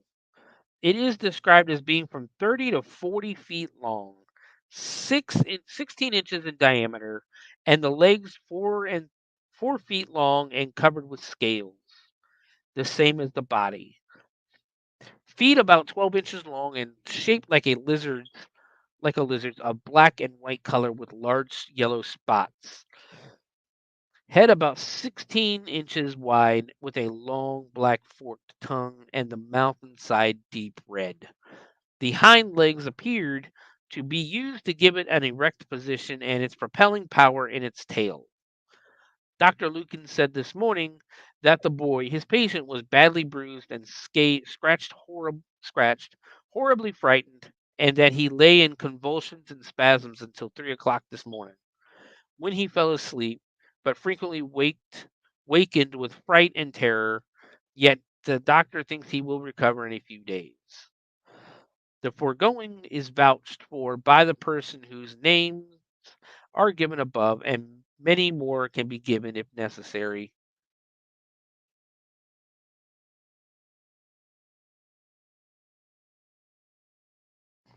Had hit sneeze button. The material points having been furnished your correspondent by Judge J.W. Keyes and one of our oldest and most influential citizens. What's particularly fascinating about the monster is its description.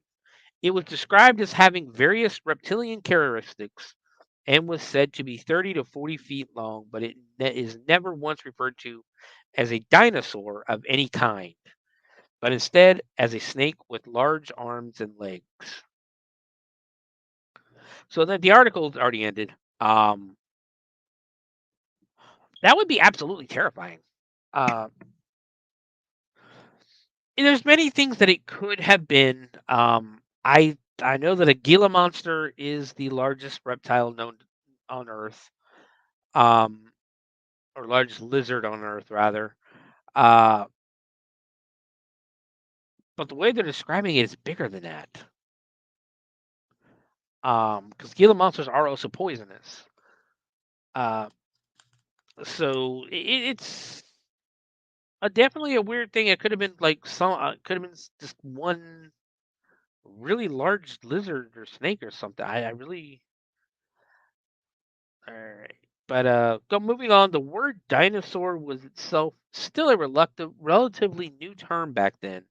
It was coined in 1841 by Sir Richard Owen, and yet that really seems to be what is being described throughout, with some of the details surprisingly up to date in the way we now think dinosaurs behaved, like its great speed and the fact that its propelling power was in its tail, suggesting that it balanced itself with its tail rather than dragging it behind itself, as was the prevailing view of how dinosaurs moved in the 19th century. So yeah, we have a lizard, a giant lizard living in Crosswick, Ohio. It was only ever seen the one time. After that, it was never. After the people chased it off, the posse, I guess, chased it off. Uh, it has never been seen again or heard from again. There's not been any more sightings that I've been able to find, um, except for that one. So if it was real, if it truly existed, which is definitely a distinct possibility, um, it didn't reproduce, and it's probably dead by now, considering that was 142 years ago. But yes, the Crosswick monster, again, not too far from here, relatively close. Um, So now we're going to move on to a big one.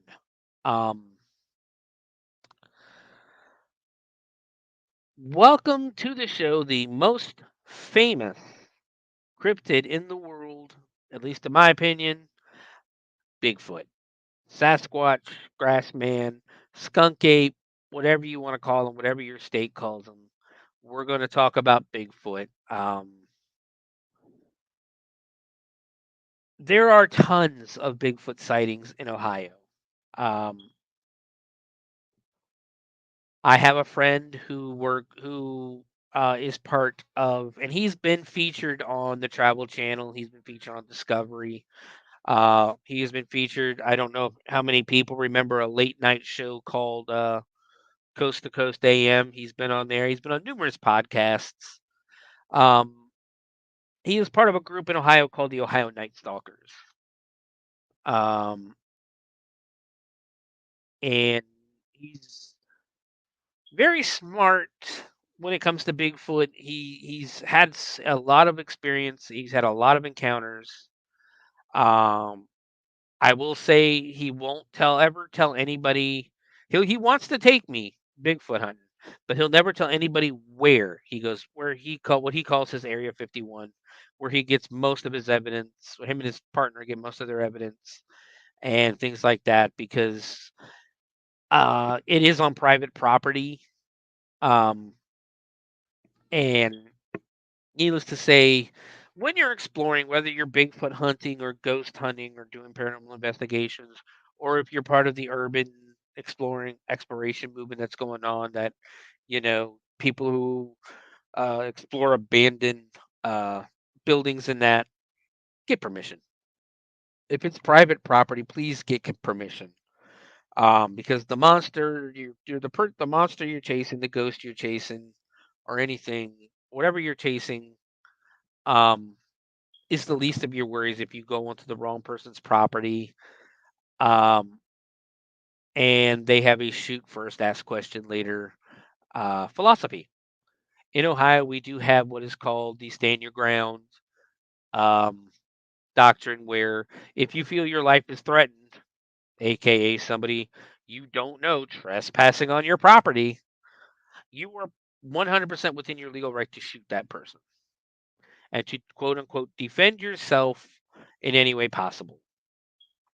So yes, please, please, please, if you're going exploring, whether paranormal investigating, Bigfoot hunting, urban exploring, anything, please get permission of the people who own the land or own the property that you plan to investigate.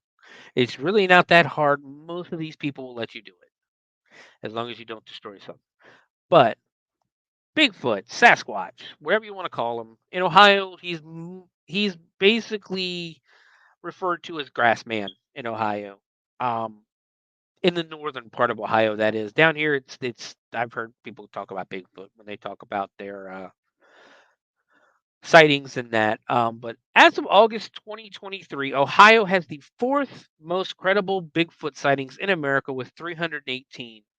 Ohio is only behind Washington State that had with 707, California with 458, and Florida with 337 sightings. Illinois is number 5, but I was not able to find out how many sightings they've had. I saw a couple of reports where some reports have said Michigan is 5th, but I think that was before 2023, and I haven't seen any reports come out. But yeah, we're number 4 in incredible Bigfoot sightings in the country, which is pretty huge.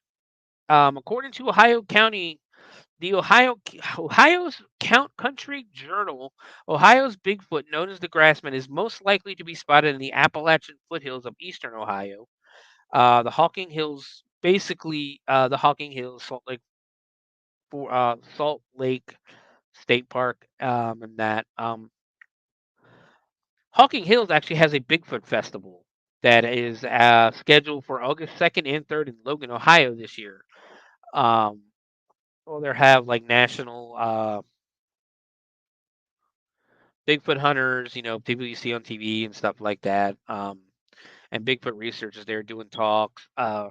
I believe my buddy Mike with the Ohio Night Stalkers did do a talk last year. Um, I haven't talked to him in a while because he's not on Facebook anymore. But yeah, he's it's a he said it was a great time. So if you're able to go check that out in Logan on August 2nd through 3rd, basically out in the Hocking Hills. Um, but Bigfoot sightings were first documented in the 1830s, according to the Ohio State University. The creature is described as a mix between a gorilla and a human. In most reports, it has reddish brown fur and walks on two legs. The Grassman is essentially Northeast Ohio's version of Bigfoot, the legendary cryptid who has been found in nearly every U.S. state and dozens of countries around the world. As for the Grassman specifically, some people consider it a Bigfoot species, but the Grassman does resemble the typical. Yeah, some people. But the Grassman does resemble the typical Sasquatch descriptions you see. It's a tall, bipedal, human ape-like creature with a pointed, bulky head and fur that ranges in color from black and brown to gray. And in this case, the Grassman's unique trait, and how it ultimately got its name, is the hut-like nest it makes out of tall grass. Modern sightings for the Grassman date back to August of 1978. But what's really interesting is that Native Americans living in the Ohio grasslands spoke of bipedal creatures known to them as wild ones of the woods. Some suggest it is a subspecies of a broader Bigfoot species, while others say it's just Ohio's one and only Bigfoot creature. There have been many different reports of its appearance. Many describe it as 5 to 10 feet tall, 300 to 1,000 pounds, having a heavy odor, long black hair, and bright orange eyes. While there isn't much that differentiates it from Bigfoot, it has earned the specific name Grassman from the large den it supposedly makes out of grass and from its diet, which reportedly consists mainly of tall grass from the Ohio fields. Perhaps the most famous encounter with the Grassman is the one is Minerva, Ohio, was a series of events that has inspired multiple documentaries and online articles.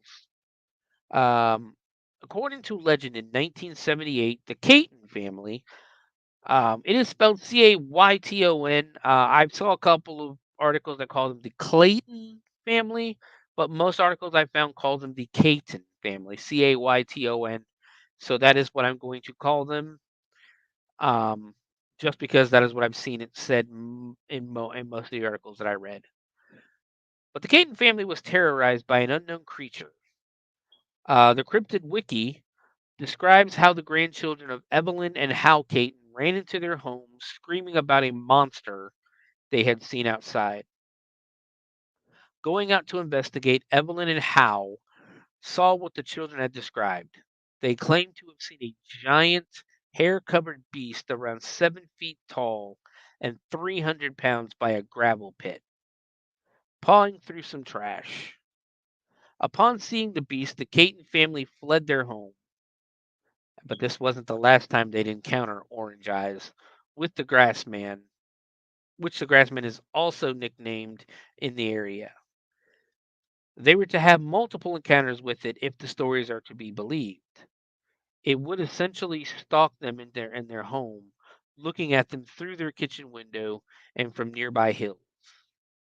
Police at this point were also involved in the investigation, and many didn't think it was a hoax, witnessing a lot witnessing a lot of the events themselves. Most interestingly, in some later encounters, it was said that witnesses saw multiple grassmen simultaneously, of varying sizes, supposedly confirming that there was more than one grassman and that they could be deemed a social species.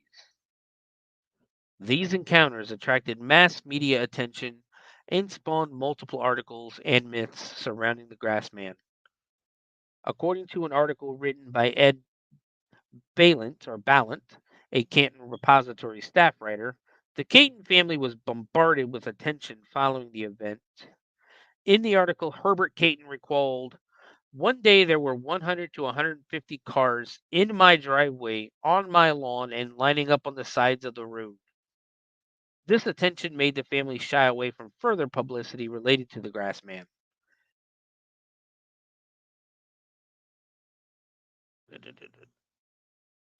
Really? Now deceased, or Evelyn and Hal Caton, now deceased, stuck to their story, and others still living who claim to have witnessed the early encounters haven't altered their accounts either. The outpouring of media spawned from the Caton encounter and many others after it has made it hard to find definitive information. I think I messed up doing my copy and paste or writing this article or writing this report. For example, in some articles, the Grassman is described as peaceful, having never truly bothered the Caton family. However, in others, it is described as one of the most dangerous and aggressive Bigfoot species and is rumored to have killed their dog days before the first encounter. Sightings continue to be reported frequently, with some attracting enough attention to be featured in local news articles. Um, Hold on one second. Let me look something up real quick because I know there was a little bit more to that story, and I don't know why I would have not wrote it down. Uh,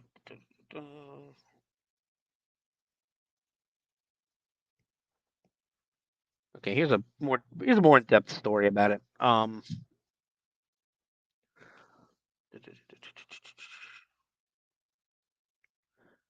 Minerva is a small town population just under 4,000 people in Paris Township, Stark County, Ohio. It was here, actually 2 miles west of Minerva proper, on Lincoln Street Southeast, just off US Route 30, where Herbert Caton cleared an area near a deep pit by his home. His work done, he disposed of some garbage in the pit and settled in for a few days' rest after the job. A few nights later, Caton's grandchildren and their friends came running into the house, claiming to have seen a large, hairy monster rummaging around in the pit. The children were obviously terrified, believing a threatening mountain man or a crazed hermit was just outside their home.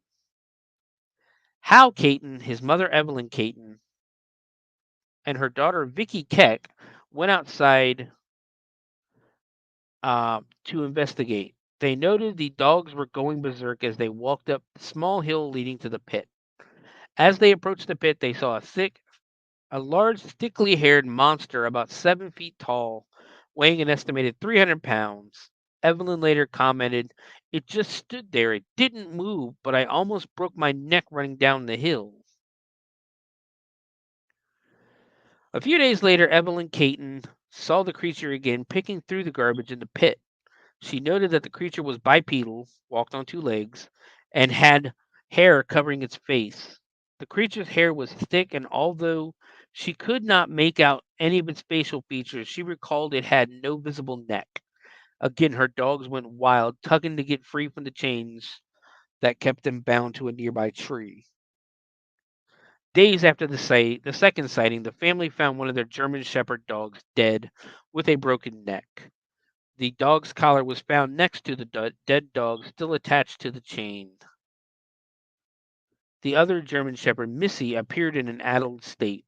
The Catons observed that Missy continued acting strangely for weeks after the incident, and out of character dug a huge 8 foot hole in the ground.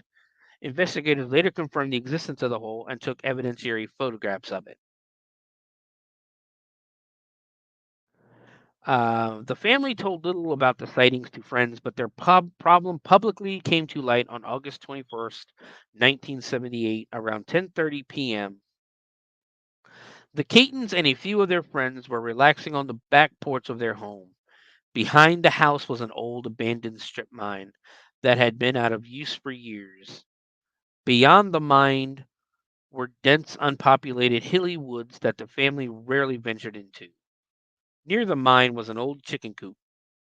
Amongst the chatter of conversation, someone heard an unusual noise near the chicken coop. The Catons and friends turned to see what the commotion was and noticed two pairs of yellow eyes peering back at them through the darkness.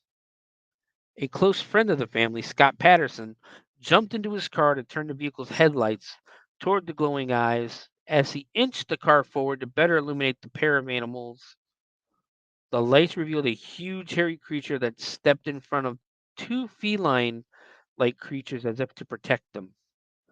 The witnesses would later describe the creature as well over 7 feet tall, with black and brown matted hair that covered its head and face. The creature turned its attention to the idling automobile before running toward it. Seeing the creature quickly closing in on him, the witnesses ran into the home while Patterson tumbled from the car to join the fleeing party. Inside the home, the frightened witnesses, some of the women burst into tears, called the Stark County Sheriff's Department. While they huddled inside, waiting for the authorities to arrive, the creature peered through the kitchen window, illuminated by the back porch light. Patterson grabbed a loaded 22 caliber pistol while Evelyn snatched a 22 caliber rifle and began loading it. They noted that despite aiming their weapons at the creature, it stood by the window for almost 10 minutes, showing no fear of the guns. Nobody shot at the creature, but all were careful to keep it within the gun's sight. It didn't seem to want to bother anyone. It was just curious. We all felt it wanted to be friends. After several minutes, the creature turned and moved slightly from the window. The deputy sheriff James Shannon arrived about 15 minutes after the call from the Catons, about 5 minutes after the creature moved away from the kitchen window. Deputy Shannon, he later retired as captain of the force, interviewed the witnesses who described him the two cats and monstrous creature. Years later, he recalled the incident. They heard something at the window, kind of clawing and pawing. From what I remember, I don't think this creature, whatever the hell it was trying to get in as much as it was saying, "Hey, look at me." Sheriff Shannon noted that the family's terror seemed genuine, and everyone's description of the incident matched perfectly. Shannon did not suspect a hoax, not even a hint of it. The family and friends had definitely seen something, but he could find no rational explanation for what they had seen. Shannon searched the home and noted an alarming strong stench near the kitchen window, described as an ammonia sulfur rotten egg smell. Additional deputies were called in and searched the area on horseback and in four-wheeled dive Army surplus jeeps. During their 6-hour search, they found unusual footprints in the woods behind the home, measuring 14 to 16 inches long. Law enforcement wrote them off as bear footprints. When Mrs. Caton was asked if she thought the creature could have been a bear, she responded, "No, not unless they mutated." And regardless of the official conclusion, years later, Shannon would call the investigation the most bizarre investigation of his 30-year law enforcement career. And family friend Scott Patterson, who was skeptical of past sightings, admitted to reporters that he was now a believer. There was a second sighting on August 22nd, 1978. At around 9 p.m., Mrs. Mary Ackerman, daughter of Evelyn Caton, drove to the Caton home to pick up her daughter and friend. Mary turned into the Caton driveway and, to her surprise, saw the creature standing on top of the hill next to the abandoned strip mine behind the home. She described the creature as more than 6 feet tall, with stubby legs and hairy, indistinct features. Mary sat in the car and watched the creature until it finally turned and walked towards the woods behind the mine, according to Mary.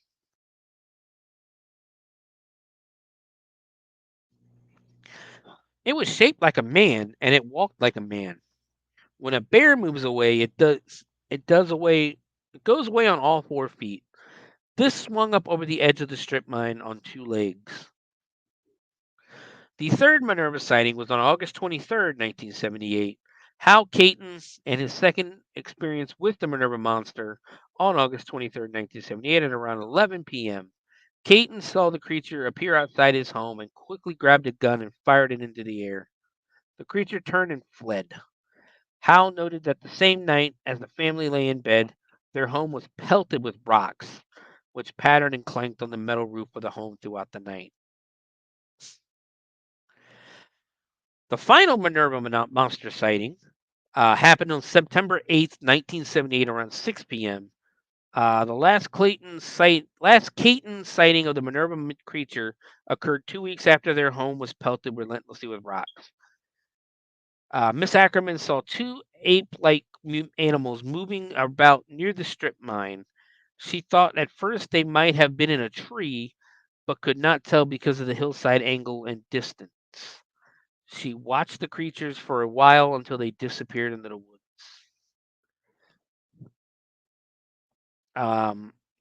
Virtually overnight, the Caton home turned into a veritable media circus.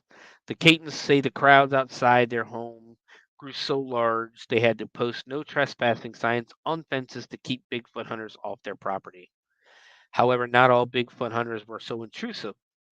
Researcher Jim Rassiter of Bigfoot Field Researchers Organization, BFRO, arrived on the scene on September 9th, 1978. He returned for a follow-up investigation on September 30th and interviewed residents throughout the area. His first find was Henry Colt, who lived 5 miles east of Minerva on US 30. Colt told Rassiter that he too had seen the animal while on a walk through the woods near his home. Colton said, Colt says the animal was squatting near a tree and made a noise that sounded to him like a very loud cough. He described the creature as large and hairy and bipedal. Next, Rassiter interviewed the Caton family about their encounter with the creature, and in his report he noted that the Catons and their friends had no reason to concoct a hoax, and seemed truthful and sincere with their stories. He also noted that the witnesses told the exact same story. They were very plain, simple, down-to-earth people, and you could tell something had happened that really frightened them. There were never any inconsistencies with their story. However, many times we went over it.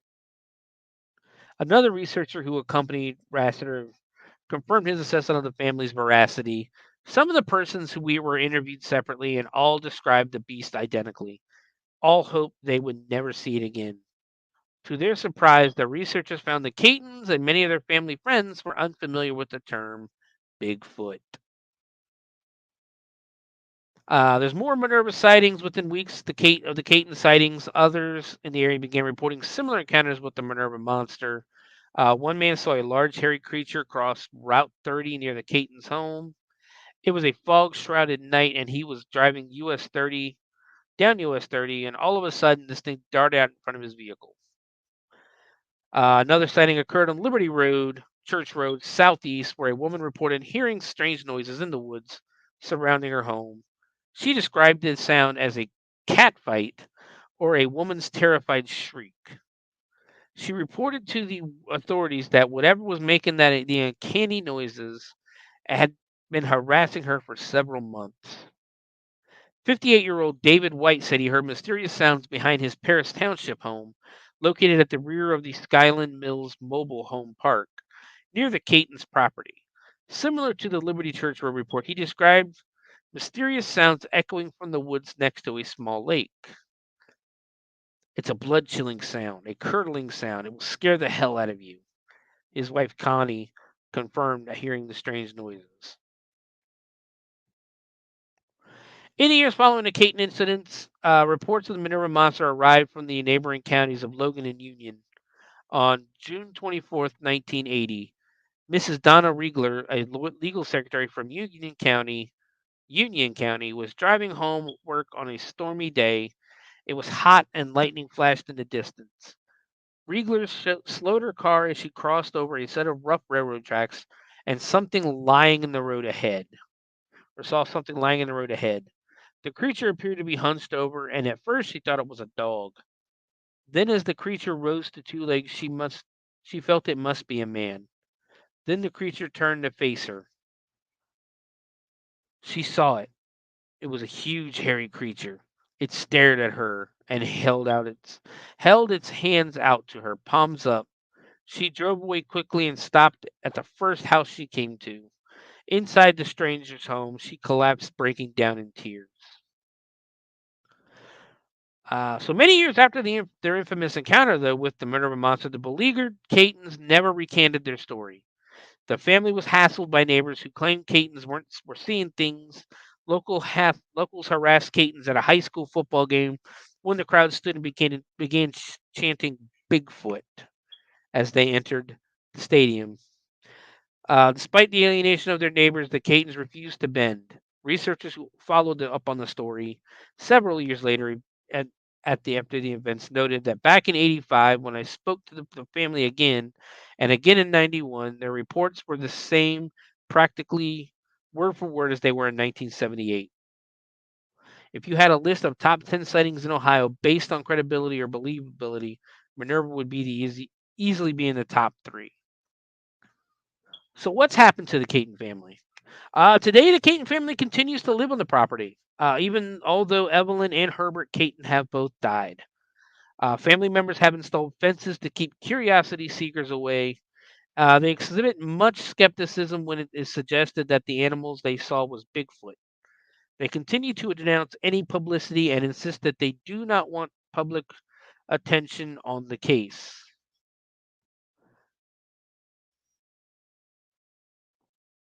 There's a couple articles in this story and everything, but yeah, the Minerva monster is probably one of the most believable stories I've read and I've researched on here. I wish I would have did a better job writing about it, but unfortunately, I left a bunch of important things out. Um, but the Minerva monster is like I said, it is the most believable story that I've seen. From what everybody has said, the reporters, the police, that this family has no reason to lie, and they don't seem like they're lying. So, what is in the woods in Minerva, Ohio, or what is in that old mine? We may never know.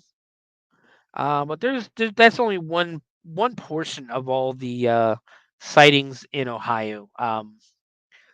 Because there's sightings in the Cuyahoga State Park. According to Paul Seaburn from Mysterious Universe, the first Grassman sighting by modern people happened in 1869.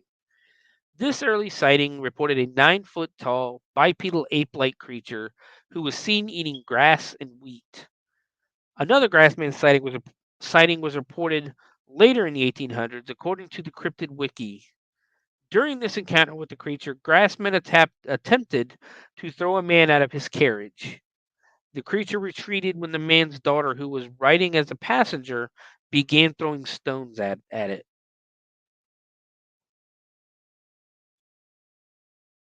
Um, yeah, I mean, I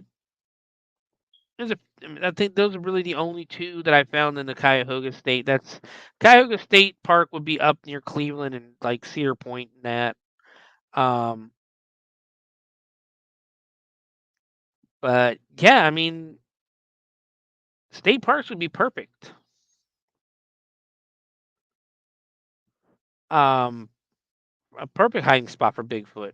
Who and I'll tell you right now, I call Bigfoot the world's greatest hide and seek player, because you know, um, nobody can find him. You know, there's sightings, but nobody can ever actually find them.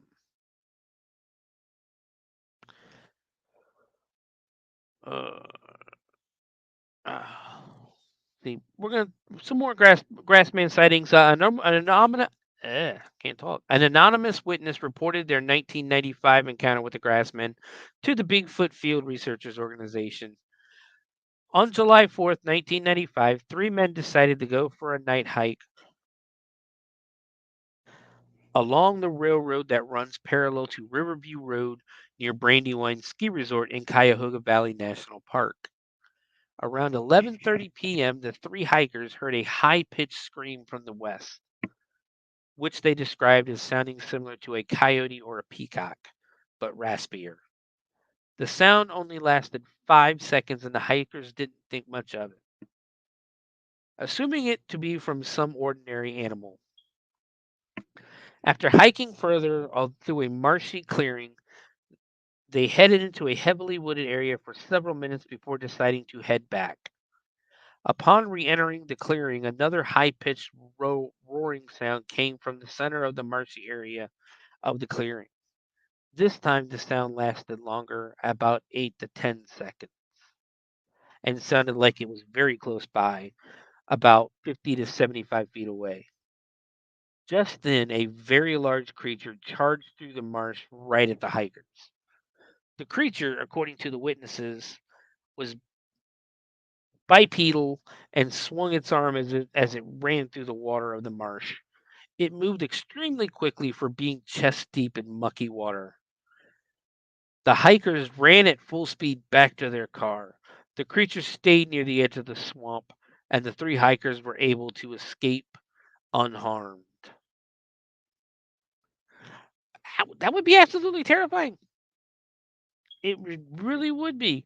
That's the thing. Some of the videos, some of the sounds I heard, some of the videos, and some of the stories that my friend on the Ohio Night Stalkers um, has told me and talks about, they're terrifying. It's they have rocks thrown at them, and I'm not like talking like little tiny rocks, big ass rocks thrown at him. Um, he's actually been chased. He's seen it, and he's been chased by what he calls a Bigfoot. Um, Local Bigfoot researcher Charlie Page claims to have obtained an audio recording of Grassman's howl in 2015, according to Mysterious Universe writer Paul Seaburn. This audio clip was recorded in the Cuyahoga Valley National Park near the I-271 overpass that borders Cuyahoga and Summit counties. Page recorded the sound from the scenic Hemlock Point, where he picked up multiple howl sounds from different directions, but seemingly from the same species. According to a video published on YouTube by the user Find Bigfoot, a grassman may have been recorded on video in February of 2017. The uploader of this video believes that this could very well be a real grassman or Sasquatch because of the creature's posture, gait, and general behavior. He also believes that the creature resembles an authentic Sasquatch because it has a coned head and long arms. He feels that this is the best footage that he has seen of Bigfoot or Bigfoot-like creatures in several years.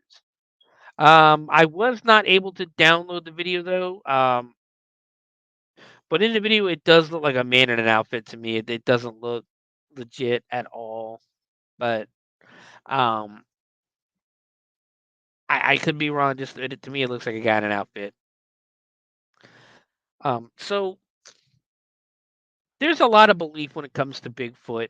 Um, some people believe uh, that it's like basically just an animal, or I guess a species of animal that lives in the woods that was never discovered and never either domesticated or um,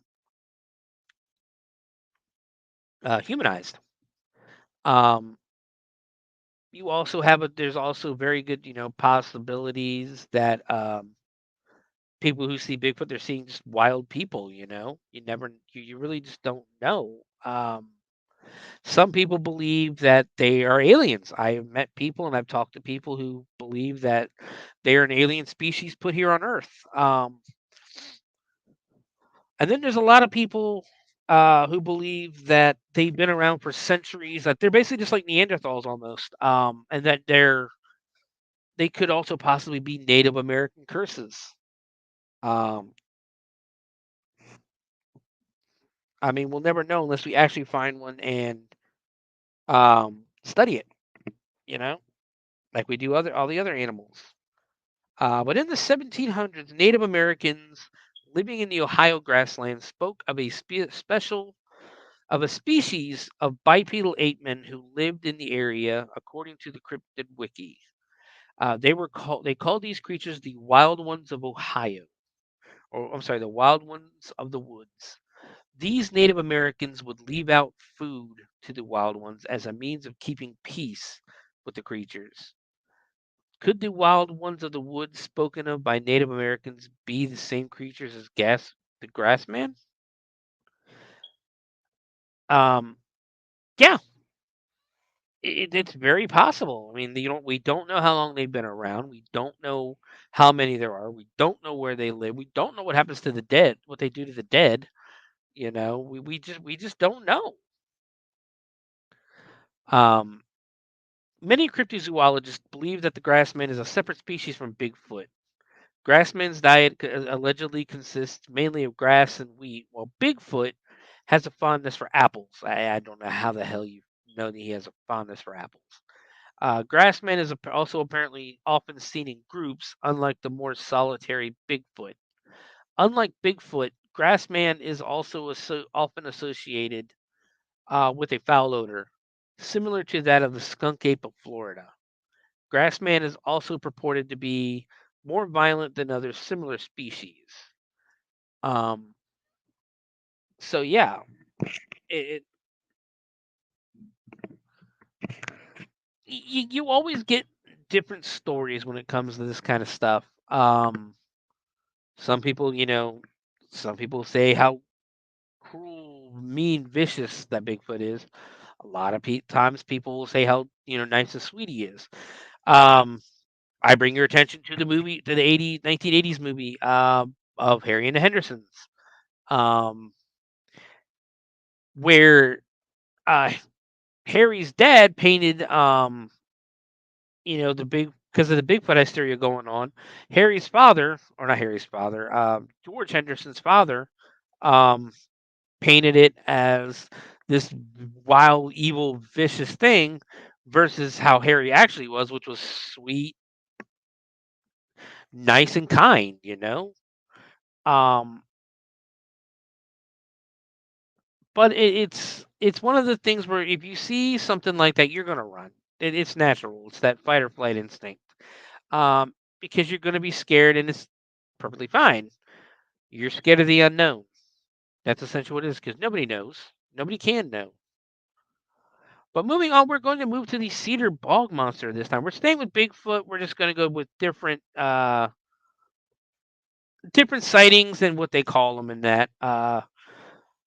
But this one's a little more interesting because in 1942, the Ohio Historical Society officially listed Cedar Bog as a nature preserve, the first of its kind in the state. Today, approximately 1/4 of all the plant species in Ohio call Cedar Bog, along with over one call Cedar Bog home, along with over 100 species of birds and many rare reptiles and fish. And if the stories are to be believed, the bog also has one other infamous resident, Bigfoot. Shortly after Cedar Bog, which is actually a fen, opened, locals began whispering about spotting a huge ape-like creature walking along Woodburn Road, which runs alongside the bog. Some claimed it was Bigfoot himself, while others said it was an albino relative. One thing they all agreed on, though, was that this creature was too big to be a man and was unlike anything they had ever seen before. Sometime thereafter, a long metal fence topped with barbed wire was erected along both sides of Woodburn Road. Most people just assumed it was designed to protect the bog by keeping people out. But there are some who believe even today that this fence was placed there to keep Bigfoot from getting out.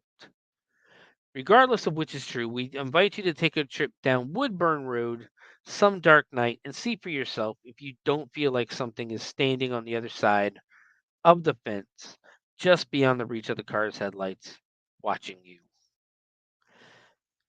All right, so according to legend, a group of teenagers from Kettering decided to venture outside the city on an impromptu camping trip. Okay, here's the thing: Kettering is a city right now. It's literally I live right outside of Kettering. Um,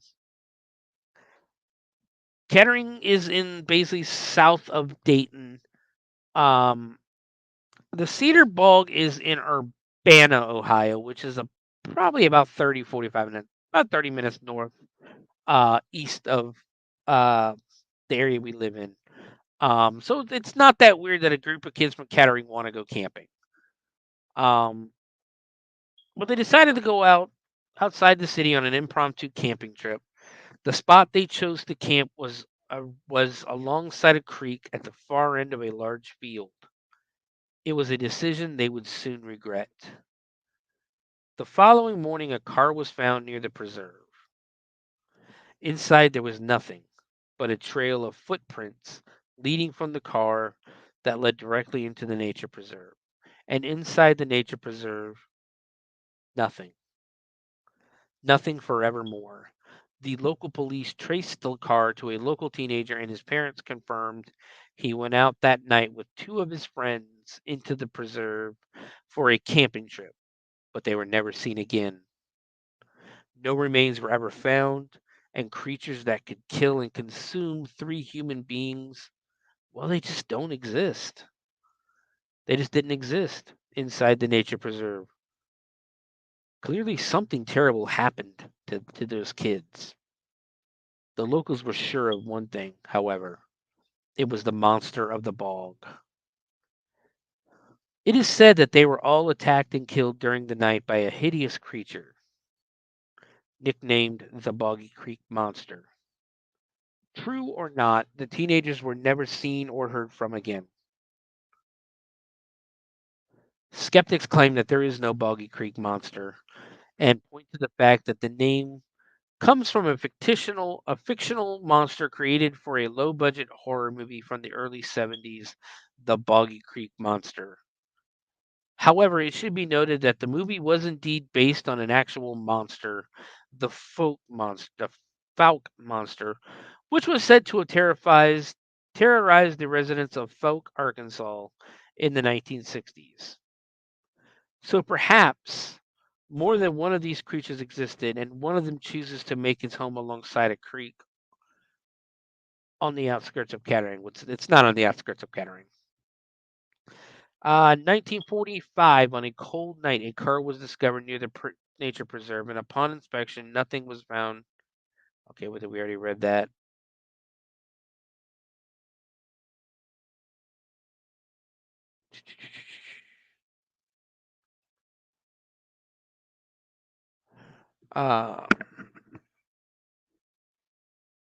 Hold on, I'm trying to find my spot. Yeah.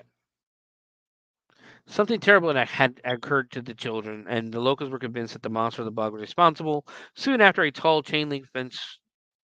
We already read all that. The search for the Here we go. People suspected that it was connected to the missing teenagers and the alleged monster rather than just keeping the deer off the road. The search for the missing individuals eventually went cold. Many people remained suspicious of the fence and the mystery that lay within, convinced that there was something to be found. Despite the intention of the authorities to keep things quiet, word soon spread throughout America that something strange was happening in the bog. Monster hunters began to arrive in droves, parking their cars near the chain link fence in groups of hundreds each month, hoping to catch a glimpse of whatever was inside. Rumors began to circulate that the fence was meant to keep something in rather than keep people out. Despite the fact that 3 teenagers had gone missing and were possibly attacked by a strange creature, local teenagers were undeterred and continued to frequent the area, hoping to catch a glimpse of the creature for themselves. Some did, and not long after the first incident, 2 more teenagers parked on the road for a romantic adventure. Exactly what you think. They were startled by a rustling sound coming from the thicket behind them. The boy assumed it was his girlfriend's anxiety and urged her to ignore it, but the noise continued to grow louder. They wondered what could be out there. Slowly, they lifted their heads from the back seat and peering through the rear window, and they eventually saw it. The woods behind the creature cast an eerie shadow, but the couple could still make out the extraordinary figure standing 10 feet away from their car. The creature was immense, towering at 7 feet, and it stood there, motionless, fixedly gazing at the couple. The stench emanating from the creature was truly repugnant. The naked couple, yes, they were naked, jumped with fright, and the young boy floored it, getting the hell out of there. With haste, a little way down the road, where at once young girl insisted they get dressed and that her boyfriend should take her home. It proved one of two things. One, something bizarre was out there. And two, that a young boy in Ohio never lost his virginity because of Bigfoot. That would be hilarious. Um, I mean, scary things in Cedar Bog. I haven't been to Cedar Bog. I need to go look.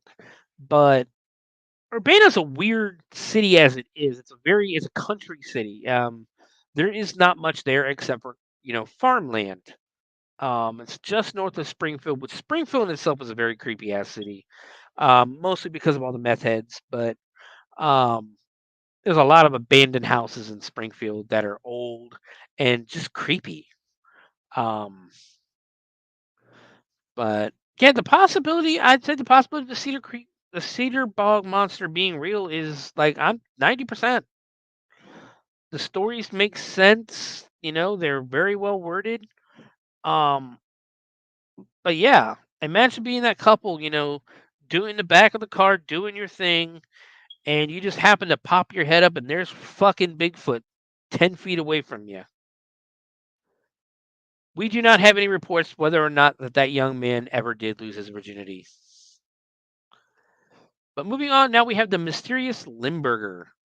1980, long after a romantic night was ruined, or as romantic as losing as romantic as losing one's cherry in the back of a car can be for a young woman, a Bell Fountain farmer had a most bogus of encounter. At around 11 at night, he was greatly disturbed by his dog barking into the darkness. Something he never did unless something had spooked him. The farmer went outside to check and what was wrong, and there, oh my God, what the hell is that? It was huge, a massive ape-like creature spooked by the shocked farmer running away into the night, leaving behind his 16-inch footprints and once more that strange odor, one which the farmer rather wonderfully described as smelling like Limburger cheese on a hot muffler. I guess there's not a lot to do in Ohio, but there really is. I mean, there is, but you got to find it. This was rural Ohio, and this is a scary place. It really is. It's dark. It is dark. They don't believe in street lights up here for the most part, especially out in the interstates or any kind of highways or state routes and that. The country roads are tight and narrow, flanked by mighty woods. The darkness truly terrifying, and truly one's mind can run amok. Yes, yes, it can. To see or believe, one has seen something so out of the ordinary. Sightings by good, honest folk who are completely trustworthy, even if they like cheese on a muffler, speaks highly of the congested mind in such a primeval, frightful situation. I hear a noise. I see a shadow. I know what I see. Bigfoot. But even today, sightings of a mysterious creature in Cedar Bog continue. We're gonna move. We're gonna go back to Cedar Bog. While the locals are uncertain about what exactly lurks there, most are convinced that something strange resides within the preserve. Chris Erter, a local resident, lives on Cedar Creek Road, which runs through his property, and he frequently hears reports of strange sightings in the woods. Chickens and cats often go missing, leading many to believe that the monster is responsible. The creature appears in the spring and fall, and local farmers frequently complain about bizarre occurrences on their farms. There is even an Aztec mound in the area, which has been featured on ghost hunting television shows. I've not seen them.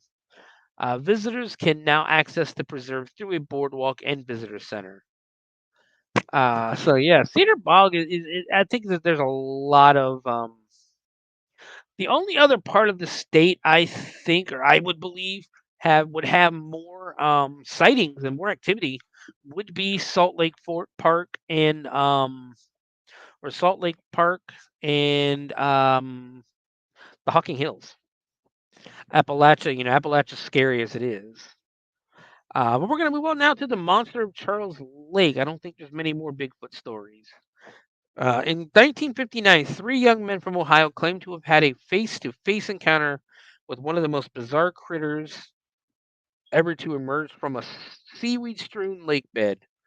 An encounter so brief and perplexing that even most cryptozoologists, excuse me, don't know what to make of it. Much like its highland counterparts on the flip side of the Atlantic, Ohio proves to be one of the preferred stomping grounds in the U.S. for more than a few unique species of aquatic base. Really? Okay, so I think we're done with Bigfoot. Actually, um, I thought the monster of Charles Lake was a Bigfoot. Apparently, it is not. Hold on, let me look at this.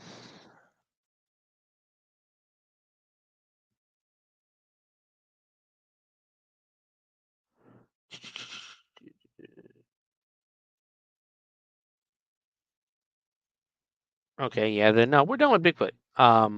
My fault. I thought this was still Bigfoot. But yeah, Bigfoot. I believe in Bigfoot. I believe there's. I believe it's one of them things like with aliens. It's very hard to say Bigfoot doesn't exist. Um, we still have acres and acres and miles of country of backwoods that we have not investigated. We have not explored. The country, America, Canada, Alaska, it's so big, it's so vast. I don't think it's possible that we've explored every inch of it. Um, and just like saying there's no alien, there's no, not really aliens, but no life on another planet. It's very hard to say that there is no Bigfoot. There's no evidence that says there's no Bigfoot. There's no evidence that there is. But it's a very, very possible. That's the thing. You got to admit, it is very possible that there are creatures living in the middle of the woods, deep in the woods, um, that exist. Um, if you look, if you study, the news and things like that, and see all these fish, the deeper we go into the ocean, the more different kinds of species of fish and weird looking fish we're finding at the bottom of the ocean. So if we're finding those in the bottom of the ocean that we're just now starting to explore, what makes us think that there's nothing in the woods? There's nothing deep in the woods, in caves. You know, nobody really. It's very hard to explore a cave to the very bottom or the very end of it. You never know what it is, and it's very hard to get back. Um, but there's nothing to say there isn't. You know. So yeah, Bigfoot is up there in one of those things that I believe in. Yes. But we're going to move on to the orange-eyed monster of Charles Lake. In 1959, three young men from Ohio claimed to have had a face-to-face encounter with one of the most bizarre critters to ever to emerge from a seaweed-strewn lake bed, and an encounter so brief and perplexing that even most cryptozoologists don't know what to make of it. Much like its highland counterpart on the flip side of the Atlantic, Ohio proves to be one of the preferred stomping grounds in the U.S. for more than a few unique species of aquatic-based cryptids. Far and away the most notorious of these beasts are the small bipedal frog-like fiends known as the Loveland frogmen, but the Charles Mill Lake Reservoir, located about 100 miles away from Loveland, Ohio, in Mansfield, is said to boast its very own aquatic monster. We will talk about the Loveland frogmen. That is going to probably end up being our last monster when we talk about them, get to them. But nestled in between Cleveland and Columbus, the Mill Lake Reservoir was constructed in 1935 by damming the Black Fork of the Mohican River. Known for its voluminous catfish population, the lake is also said to be the home of a unique and ostensible amphibious creature, the likes of which has only been seen once, and is quite unlike any other cryptid ever reported. This odd and harrowing encounter occurred on March 28, 1959, when three teenage buddies, Denny Patterson, Wayne Armstrong, and Michael Lane, claimed to have had a run-in with one of the flat-out weirdest varmints that anyone has ever chronicled, at least in Ohio. The young men testified that they were cavorting near Ruggles Road near the swampy shores of the Charles Mill Reservoir at night when they saw a strange 7-foot tall being rise up from the black water in front of them. The petrified boys watched in horror as this colossal creature towered above them. Later, they would describe the beast as being a huge, armless humanoid with luminous green eyes and large webbed feet. Needless to say, the teens wasted no time in exiting the scene and were swift to report their unusual encounter. This description of a humanoid creature rising from a murky lake is very much like eyewitness accounts of the vicious Thetis lake monster, which hailed from Canada in August of 1972. Unlike the quasi-reptilian visage of the Thetis lake monster, this creepy manifestation was falls somewhere in the murky gray area between the creature from the Black Lagoon, a hairless ape man, and the unknown. Seems quite unlike any other creature ever reported. In fact, this thing is so bizarre that it's more like an amalgam of the Swamp Thing and a frightening early design for Sid and Marty Krofft's Sigmund the Sea Monster than a genuine biological entity. When local authorities made their way back to the reservoir to see what the entire hubbub was all about, they discovered a series of tracks that resembled the footgear worn by skin divers. Along the shore, despite this apparent confirmation that something with large webbed feet was skulking along the edge of the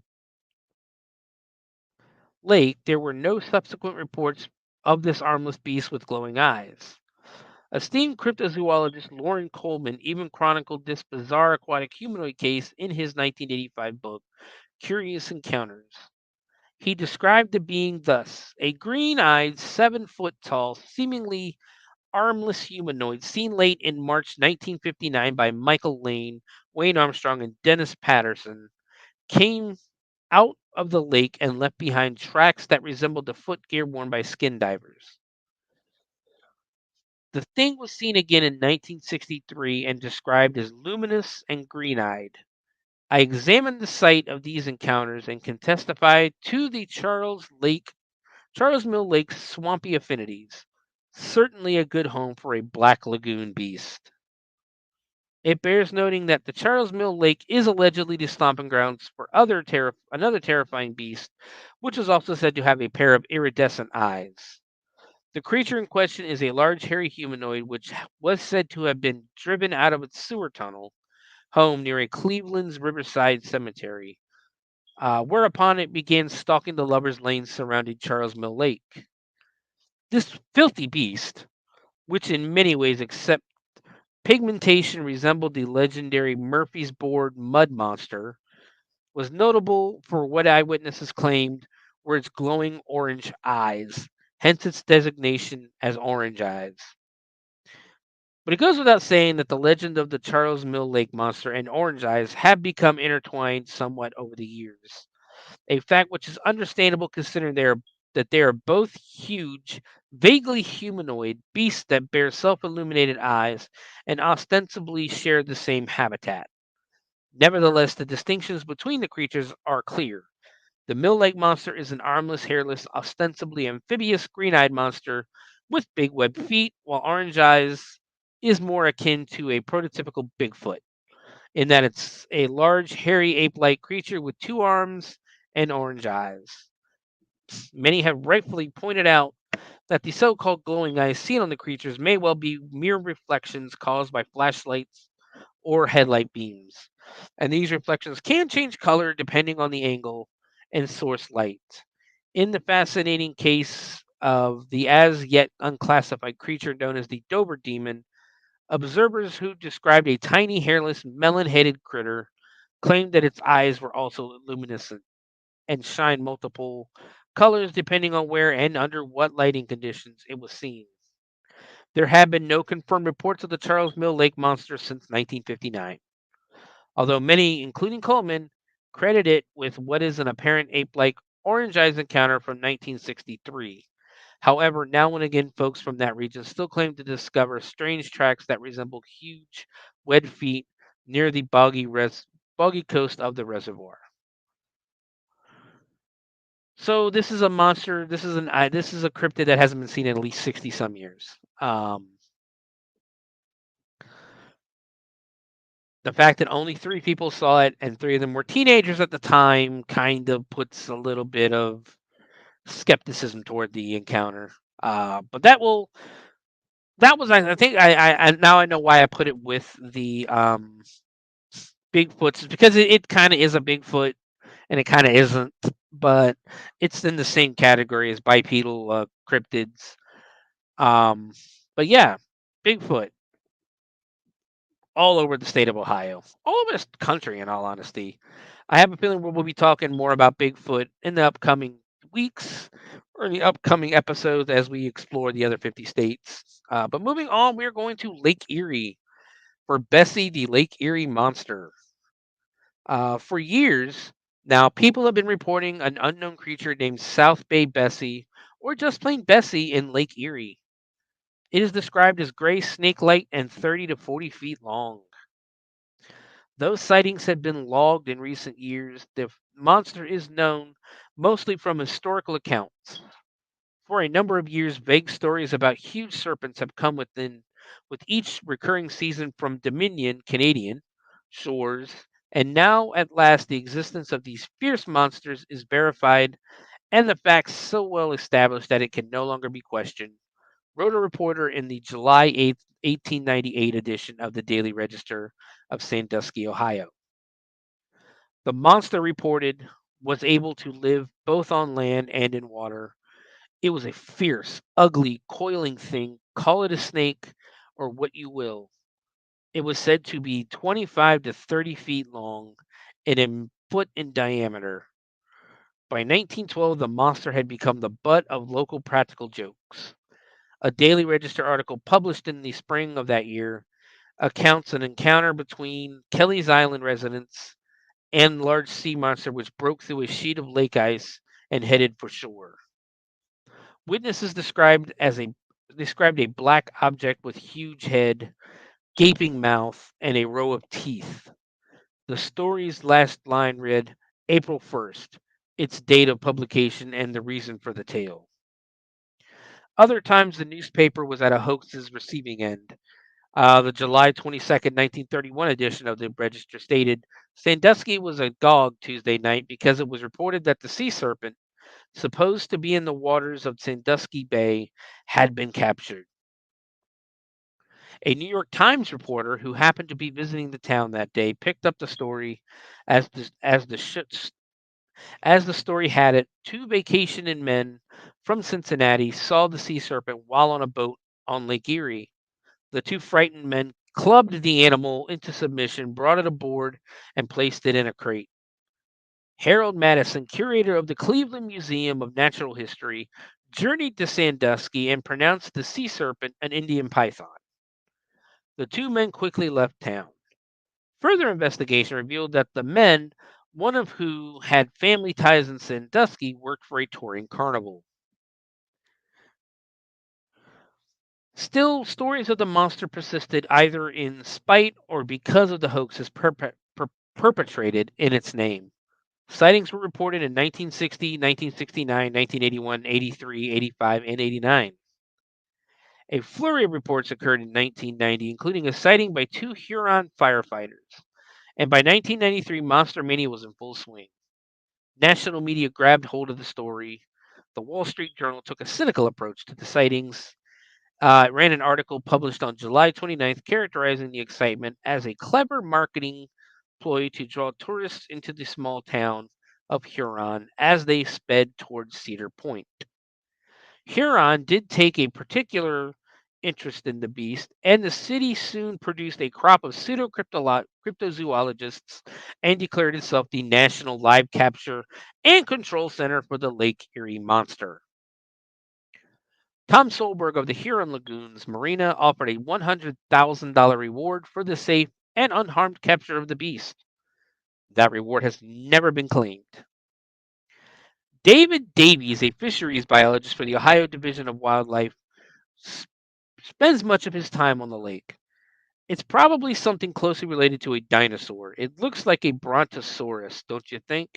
He joked when a reporter asked him what the Lake Erie monster could be. In his serious moments, he thinks the animal is a large specimen of the lake sturgeon. Lake sturgeon can grow to be 150 years old, exceed 7 feet in length, and weigh more than 300 pounds. Caviar comes from the eggs of the sturgeon. The Sandusky Lake shore was home to so many lake sturgeons in the 1800s that it was known as the caviar capital of North America. The sturgeon was fished nearly out of existence on Erie, but is now making a comeback. In the summer of 1998, a fisherman off New York's Lake Erie coast caught a 7-foot 4-inch, 250-pound sturgeon. They do look prehistoric, Davies said. In fact, they very much resemble their prehistoric ancestors. Where other fish have scales, the lake sturgeon has bony plates, and the plates give the fish a reptilian, leathery look. The sturgeon is a bottom feeder, though it rises occasionally to the surface of the water. Its tail could conceivably be interpreted as the neck of a great sea monster when it rises over the water's surface. Its fins could be imagined as its undulated body if you happen to have an extremely overactive imagination.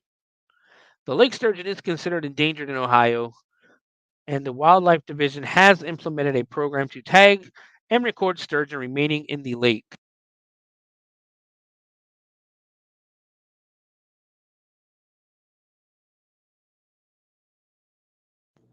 Sorry for that. There are presently no plans for tagging Bessie in the works. This was a letter sent to Weird Ohio. Weird Ohio, Weird US books are awesome. They're great. They're quick, short stories. Um, but this was a letter sent to Weird Ohio about Bessie. Dear Weird Ohio. Hold on 1 second. Sorry, I had to cough there. I have a boat on Lake Erie, and I often fish near Vermilion. And I can tell you that there is a monster in that lake and near that shore. Many people have seen it over the years, and I am one of those people. The first thing I will say is that I know the town of Huron has tried to make money off this monster. They call it Bessie and try to get tourists to come look for it. I think this is very irresponsible and downright dangerous. The thing I saw was vicious and dangerous. Giving it a cute name and trying to get people, let alone kids, to come and search for it is only going to lead to a tragedy. I am a fishing fanatic. I've got an 18-foot Boston whaler that some friends and I use constantly in the summers. Pretty much every weekend or free day I'm not working, I'm out on Lake Erie. 2 summers ago, I was out on the lake more than usual. I had just gone through a pretty messy divorce, lost custody of my kid, and was in danger of losing my job. I was having a lot of trouble sleeping and found myself spending most of those sleepless nights alone on my boat, either fishing or just cruising the lake, thinking about how rotten my life was. In early June, I was having one of those nights where I was just cruising the lake. I anchored the boat a few hundred yards offshore and was just lying on my back drinking a few cans of beer. As sad as it is in hindsight, I found that the combination of the rocking of the boat and a few beers was one of the only surefire methods of overcoming my insomnia. I don't know how many mornings that summer I woke up fully clothed on the deck of my boat with cans scattered about. It wasn't the happiest period in my life. This particular night, I was awakened from my slumber by something rubbing against the bottom of the boat. The noise and the impact woke me, and I immediately heard a noise that I find hard to describe. It was the rushing of water, followed by the slap of something against the surface of the lake. I sprang up and grabbed the lantern, which I always left burning in the bow of the boat, so that no other vessels would plow into me at night. Then I lunged to the gunwale and held the light over the water to have a look. What I saw I will never forget. Before I go any further, let me say that I was not drunk when I saw what I saw. You always got to make sure you say that. You always got to make sure you say that. I had been sleeping for at least 3 hours and I had only 4 beers. I am sure what I am about to describe is in no way the product of any alcohol-induced hallucination. There was a long, thick creature a few feet beneath the keel of my boat. All exaggeration aside, this thing was at least 20 feet long, and it darted with incredible speed away from my skiff as I struggled to make out its form beneath the inky black surface of the water. When it was about 30 feet away from my vessel, the beast reared its body up out of the lake. Although it was still dark out, it was a clear night with a full moon shining down on the still surface of the lake. Because of this fact, I was able to clearly make out the long serpentine body of the animal and its large round head. That was all I saw before it submerged again and disappeared. There is no doubt in my mind that the thing intentionally slammed into my boat. The first instinct I had when I saw it was that I had invaded its territory and it was letting me know. Perhaps like a common eel, it had been attracted to the glow of my lantern. I cannot say for sure, but that was the last night I ever spent alone on Lake Erie. I've only gone fishing at night a few times in the past 2 years and never by myself. Needless to say, the sleeplessness of that summer only got worse after I looked that monster in the eye. Thankfully, since then, my life has returned more or less to normal. I've remarried, see my kid often, and have a new job much better than the one I was so worried about back then. When I think back to that summer, the only really terrifying aspect of it I haven't managed to reckon with is the mystery of what I saw that night. So the first recorded sighting of Bessie occurred in 1793, and more sightings have occurred intermittently and with greater frequency in the past 3 decades. While shooting at ducks north of Sandusky, Ohio, in 1793, the captain of the sloop Felicity startled a large snake-necked creature described as more than a rod, 16 and a half feet in length. In July of 1817, the crew of a schooner reported a 30 to 40-foot long serpent, dark in color. Later that year, another crew spotted a similar animal, this time copper colored and around 60 feet in length. This time they shot at it with muskets, which had no visible effect.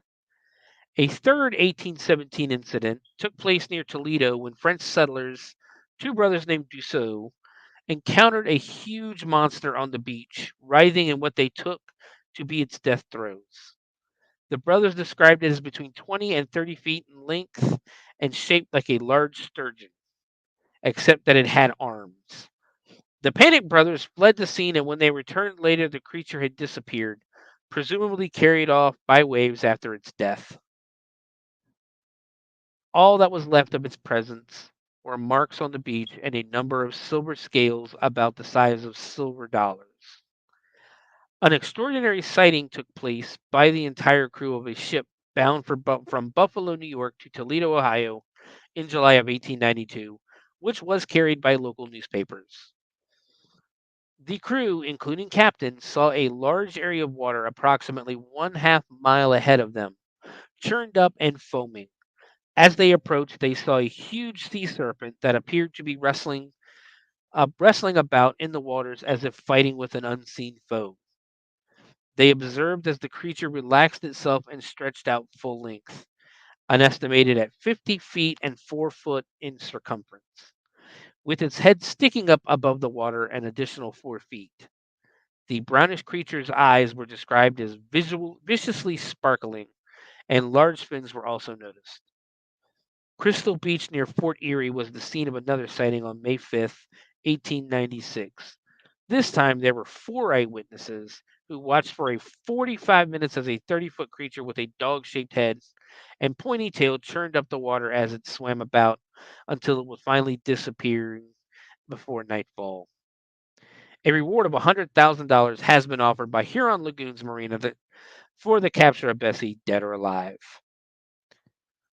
which contradicts the story I read earlier, because the story it was $100,000 alive. 1960. During 1960, Ken Golick was fishing off a pier in Sandusky when he heard two rats. When he heard two rats, he threw rocks at the sound and then saw a large creature rise from the water. He stated that the creature was a cigar shaped, measured 1 to 2 feet wide, and it pushed itself out of the lake with its 4 flippers, then rested on a nearby beach. This occurred at 11 o'clock in the morning on a clear, calming night. 11 o'clock in the morning on a night, yeah. During 1969, Jim Schneider stated that the serpent came within 6 feet of him near the South Bass Island in Lake Erie. He did not say how long the creature was just that it was 2 feet wide. In 1981, Teresa Kobach of Akron saw a snake-like reptile with flippers. She stated that it was so large it could have easily capsized the boat. It seemed to be playing. For the 1983 sighting, Mary M. Landau told John Schaffner about an encounter with Bessie. In the lake, she heard a rowing sound and saw what looked like a capsized boat. It was greenish brown colored and about 40 to 50 feet long. Landau realized it wasn't a boat, but an animal of some sort. It had a long neck and its eyes were visible from the side. 1985, Tony Schill of Akron, Ohio, saw a giant serpent when he was boating. It was dark brown and had a long, flat tail. Tony stated that 5 humps came out of the water and that there was no way it was a sturgeon. A friend was also boating with Tony, and he came face to face with the creature and said it had 5 humps and was black colored. Later that year, Dale Munro spotted a sea serpent from Lorraine Coast Guard Station.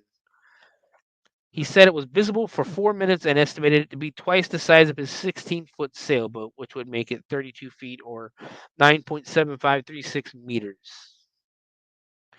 And we go on, there's a bunch more sightings. Everything just seems, for starters, we can sit here and say that Huron, Ohio wants a Loch Ness monster. That's what they want it to be. They want it to be a Loch Ness monster. They want the tourism from it.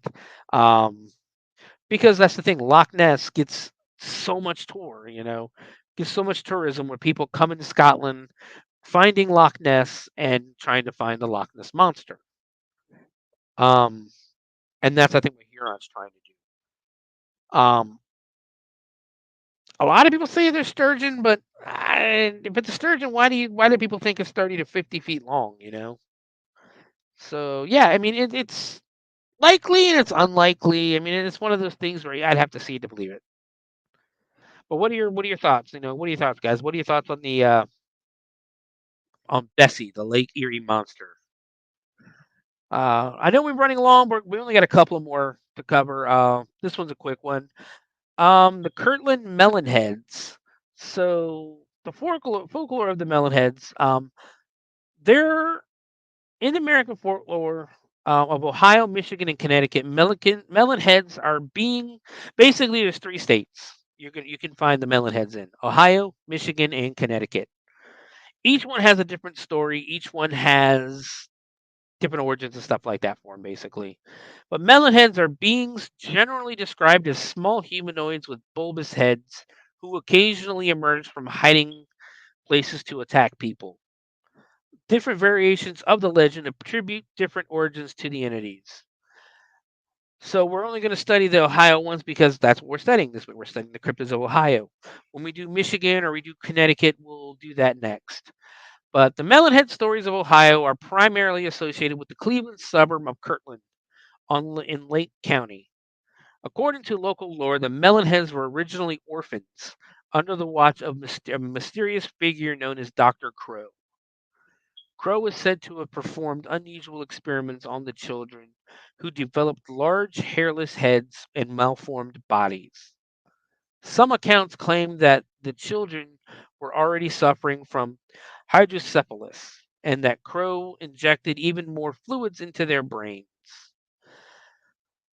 Hydrocephalus is a condition in which an accumulation of cerebrospinal fluid occurs within the brain.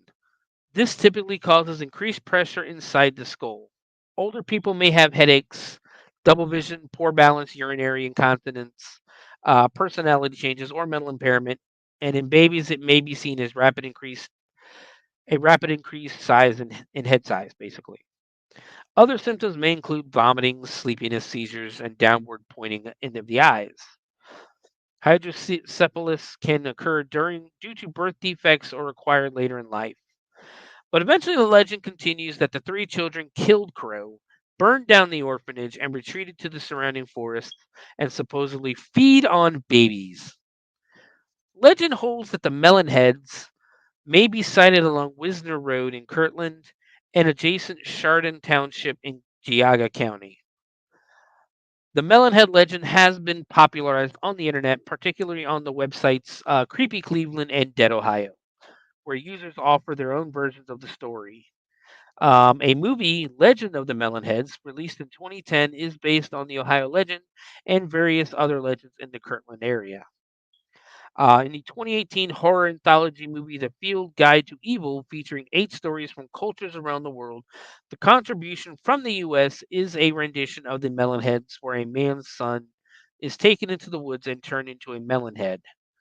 The 2024 release, The Melonheads, House of Crow, is also based on the legend. Today, some believe that the Melonheads may be sighted along Wisner Road and in Kirtland. It did it again. Why did it do that? Um, Research has shown that Dr. Crow probably did not exist. Let's state a fact for a fact.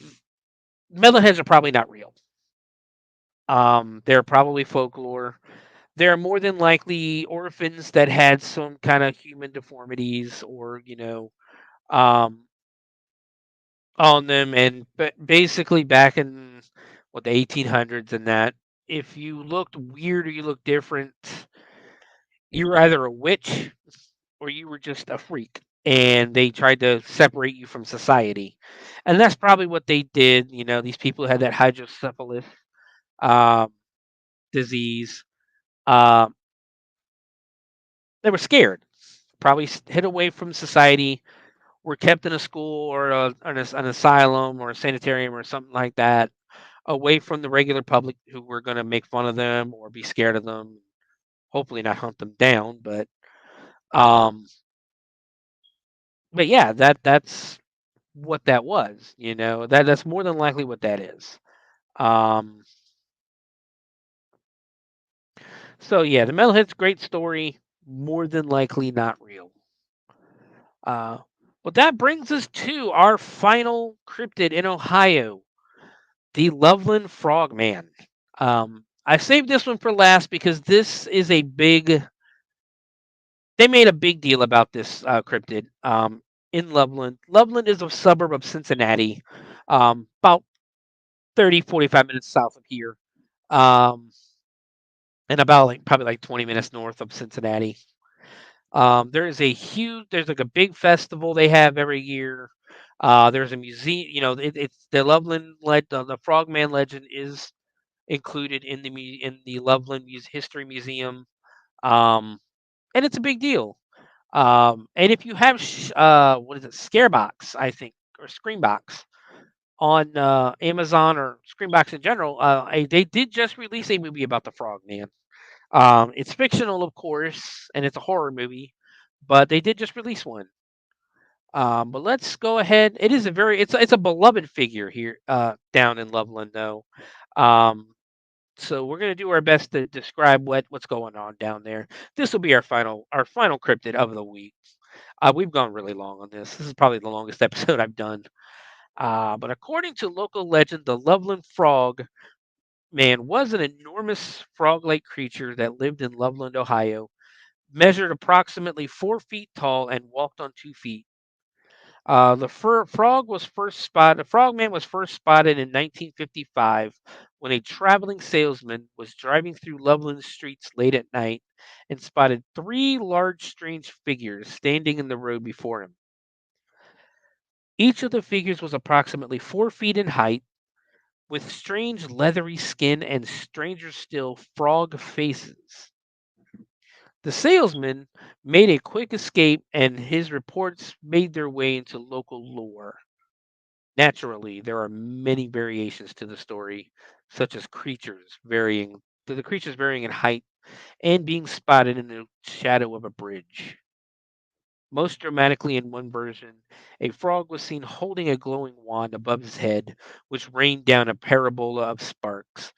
Basically, that I've read a couple of articles about it because one of the sightings, one of the stories say that he had the wand above his head that they can control electricity.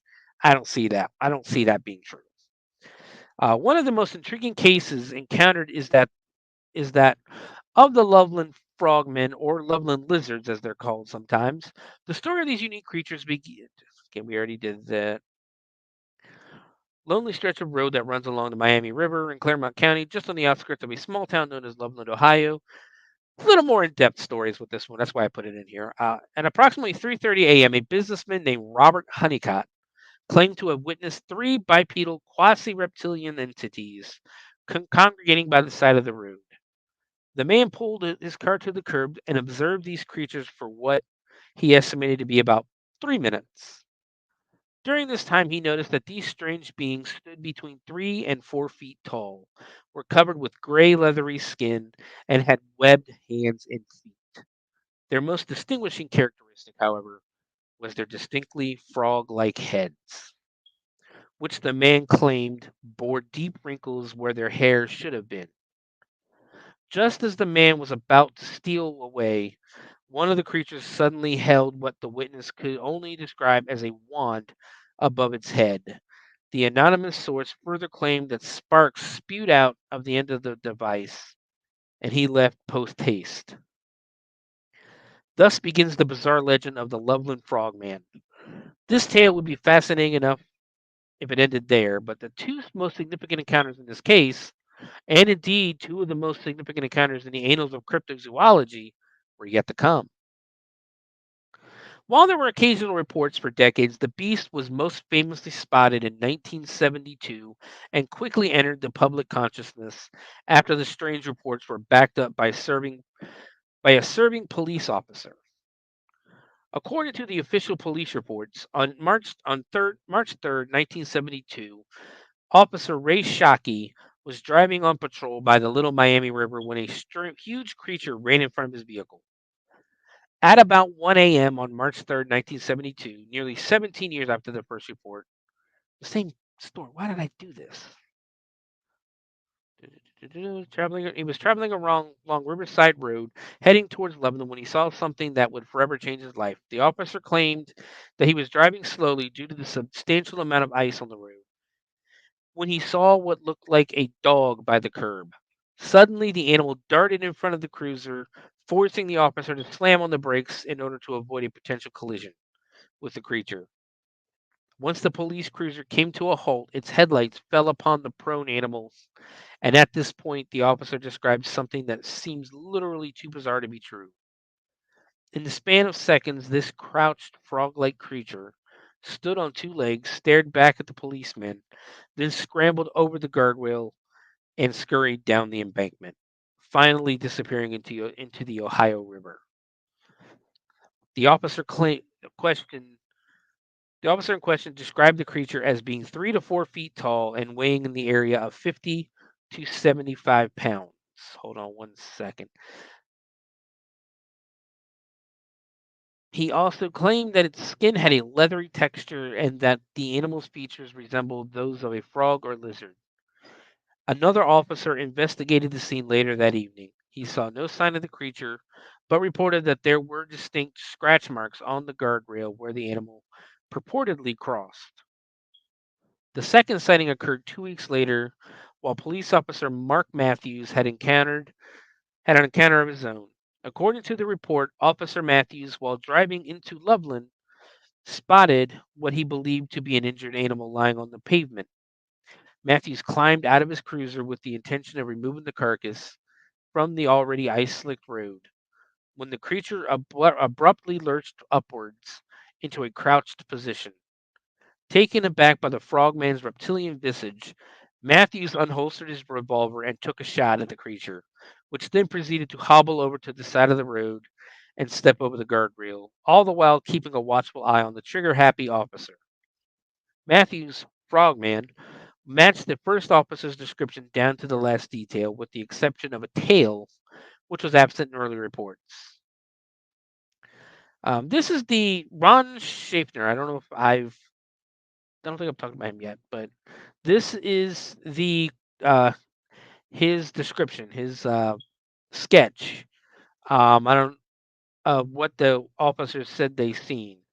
Um, but in the years which have followed these events, Officer Matthews has reneged somewhat on his tale. He now claims that the animal in question was nothing more than a large iguana, which escaped from its owner. He further insists that the only reason he shot at the creature was to help confirm a fellow officer's story, a story which was, of course, being met.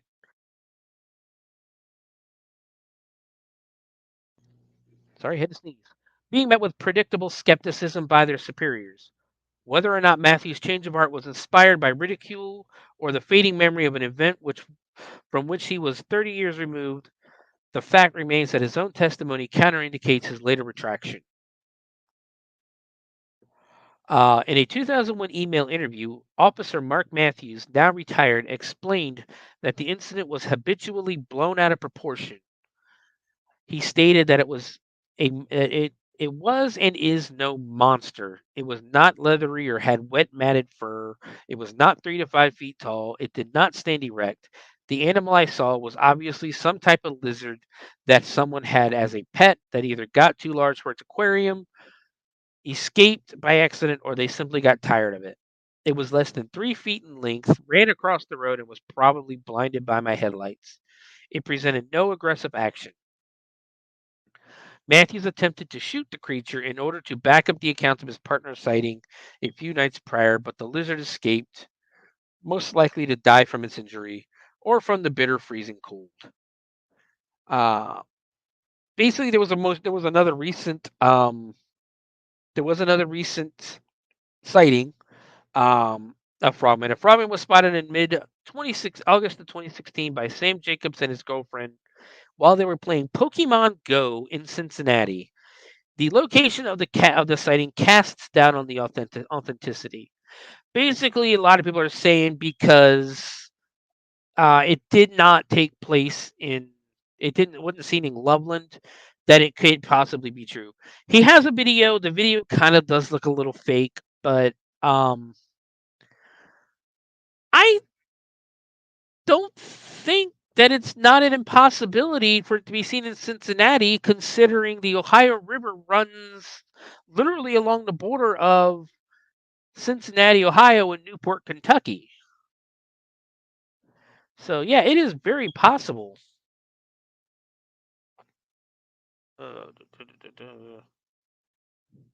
See if there's anything else on here.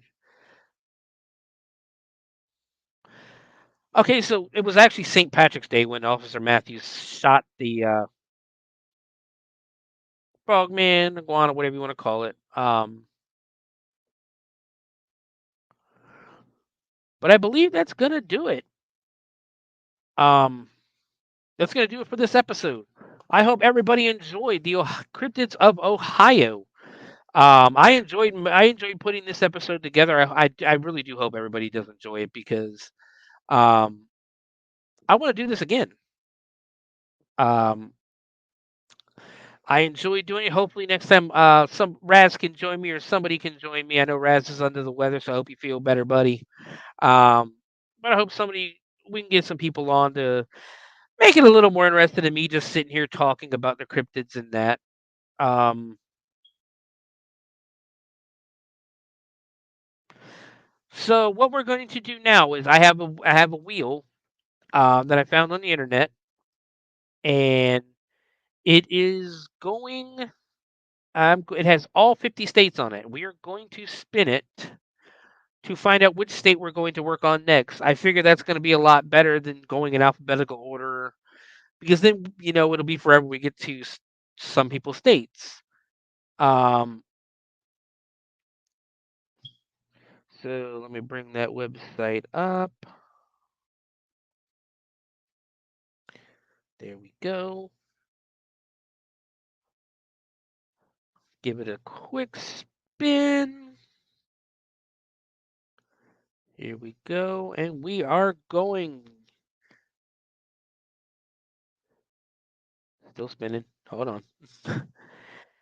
For our next episode, when we do Shivers again, I don't know when we're going to do it again, but we are going to.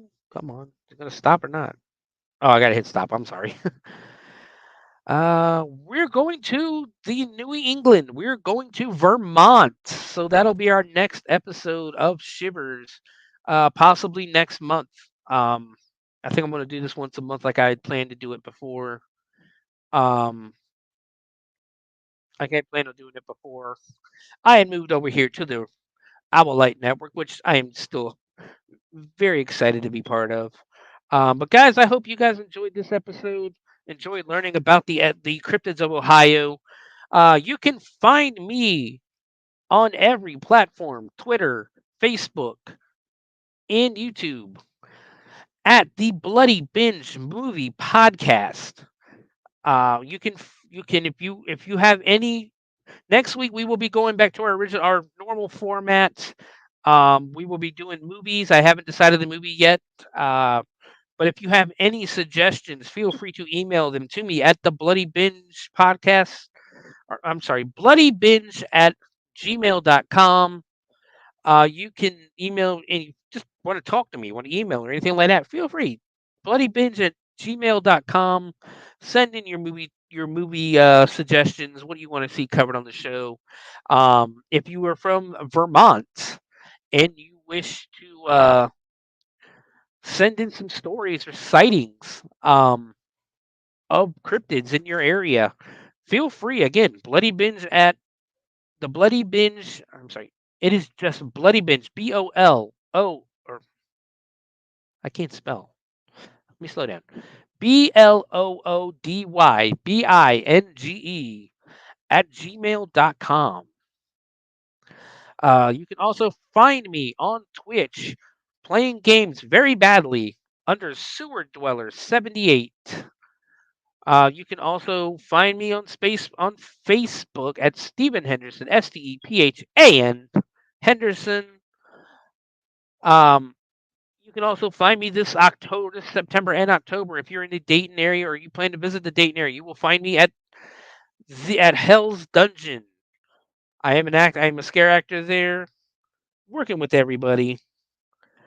You can also find me when it comes back, when it returns. I will be, of course, always here on the Owl Light Network every other Wednesday on Matt and Monsters with Raz and Matt, talking the latest wrestling news or wrestling goings on. I think it's been paused at least till maybe the fall. We'll see what's going on. But guys, have fun. Have a great weekend. Have a great week. Be good to each other. And as always, watch more horror movies.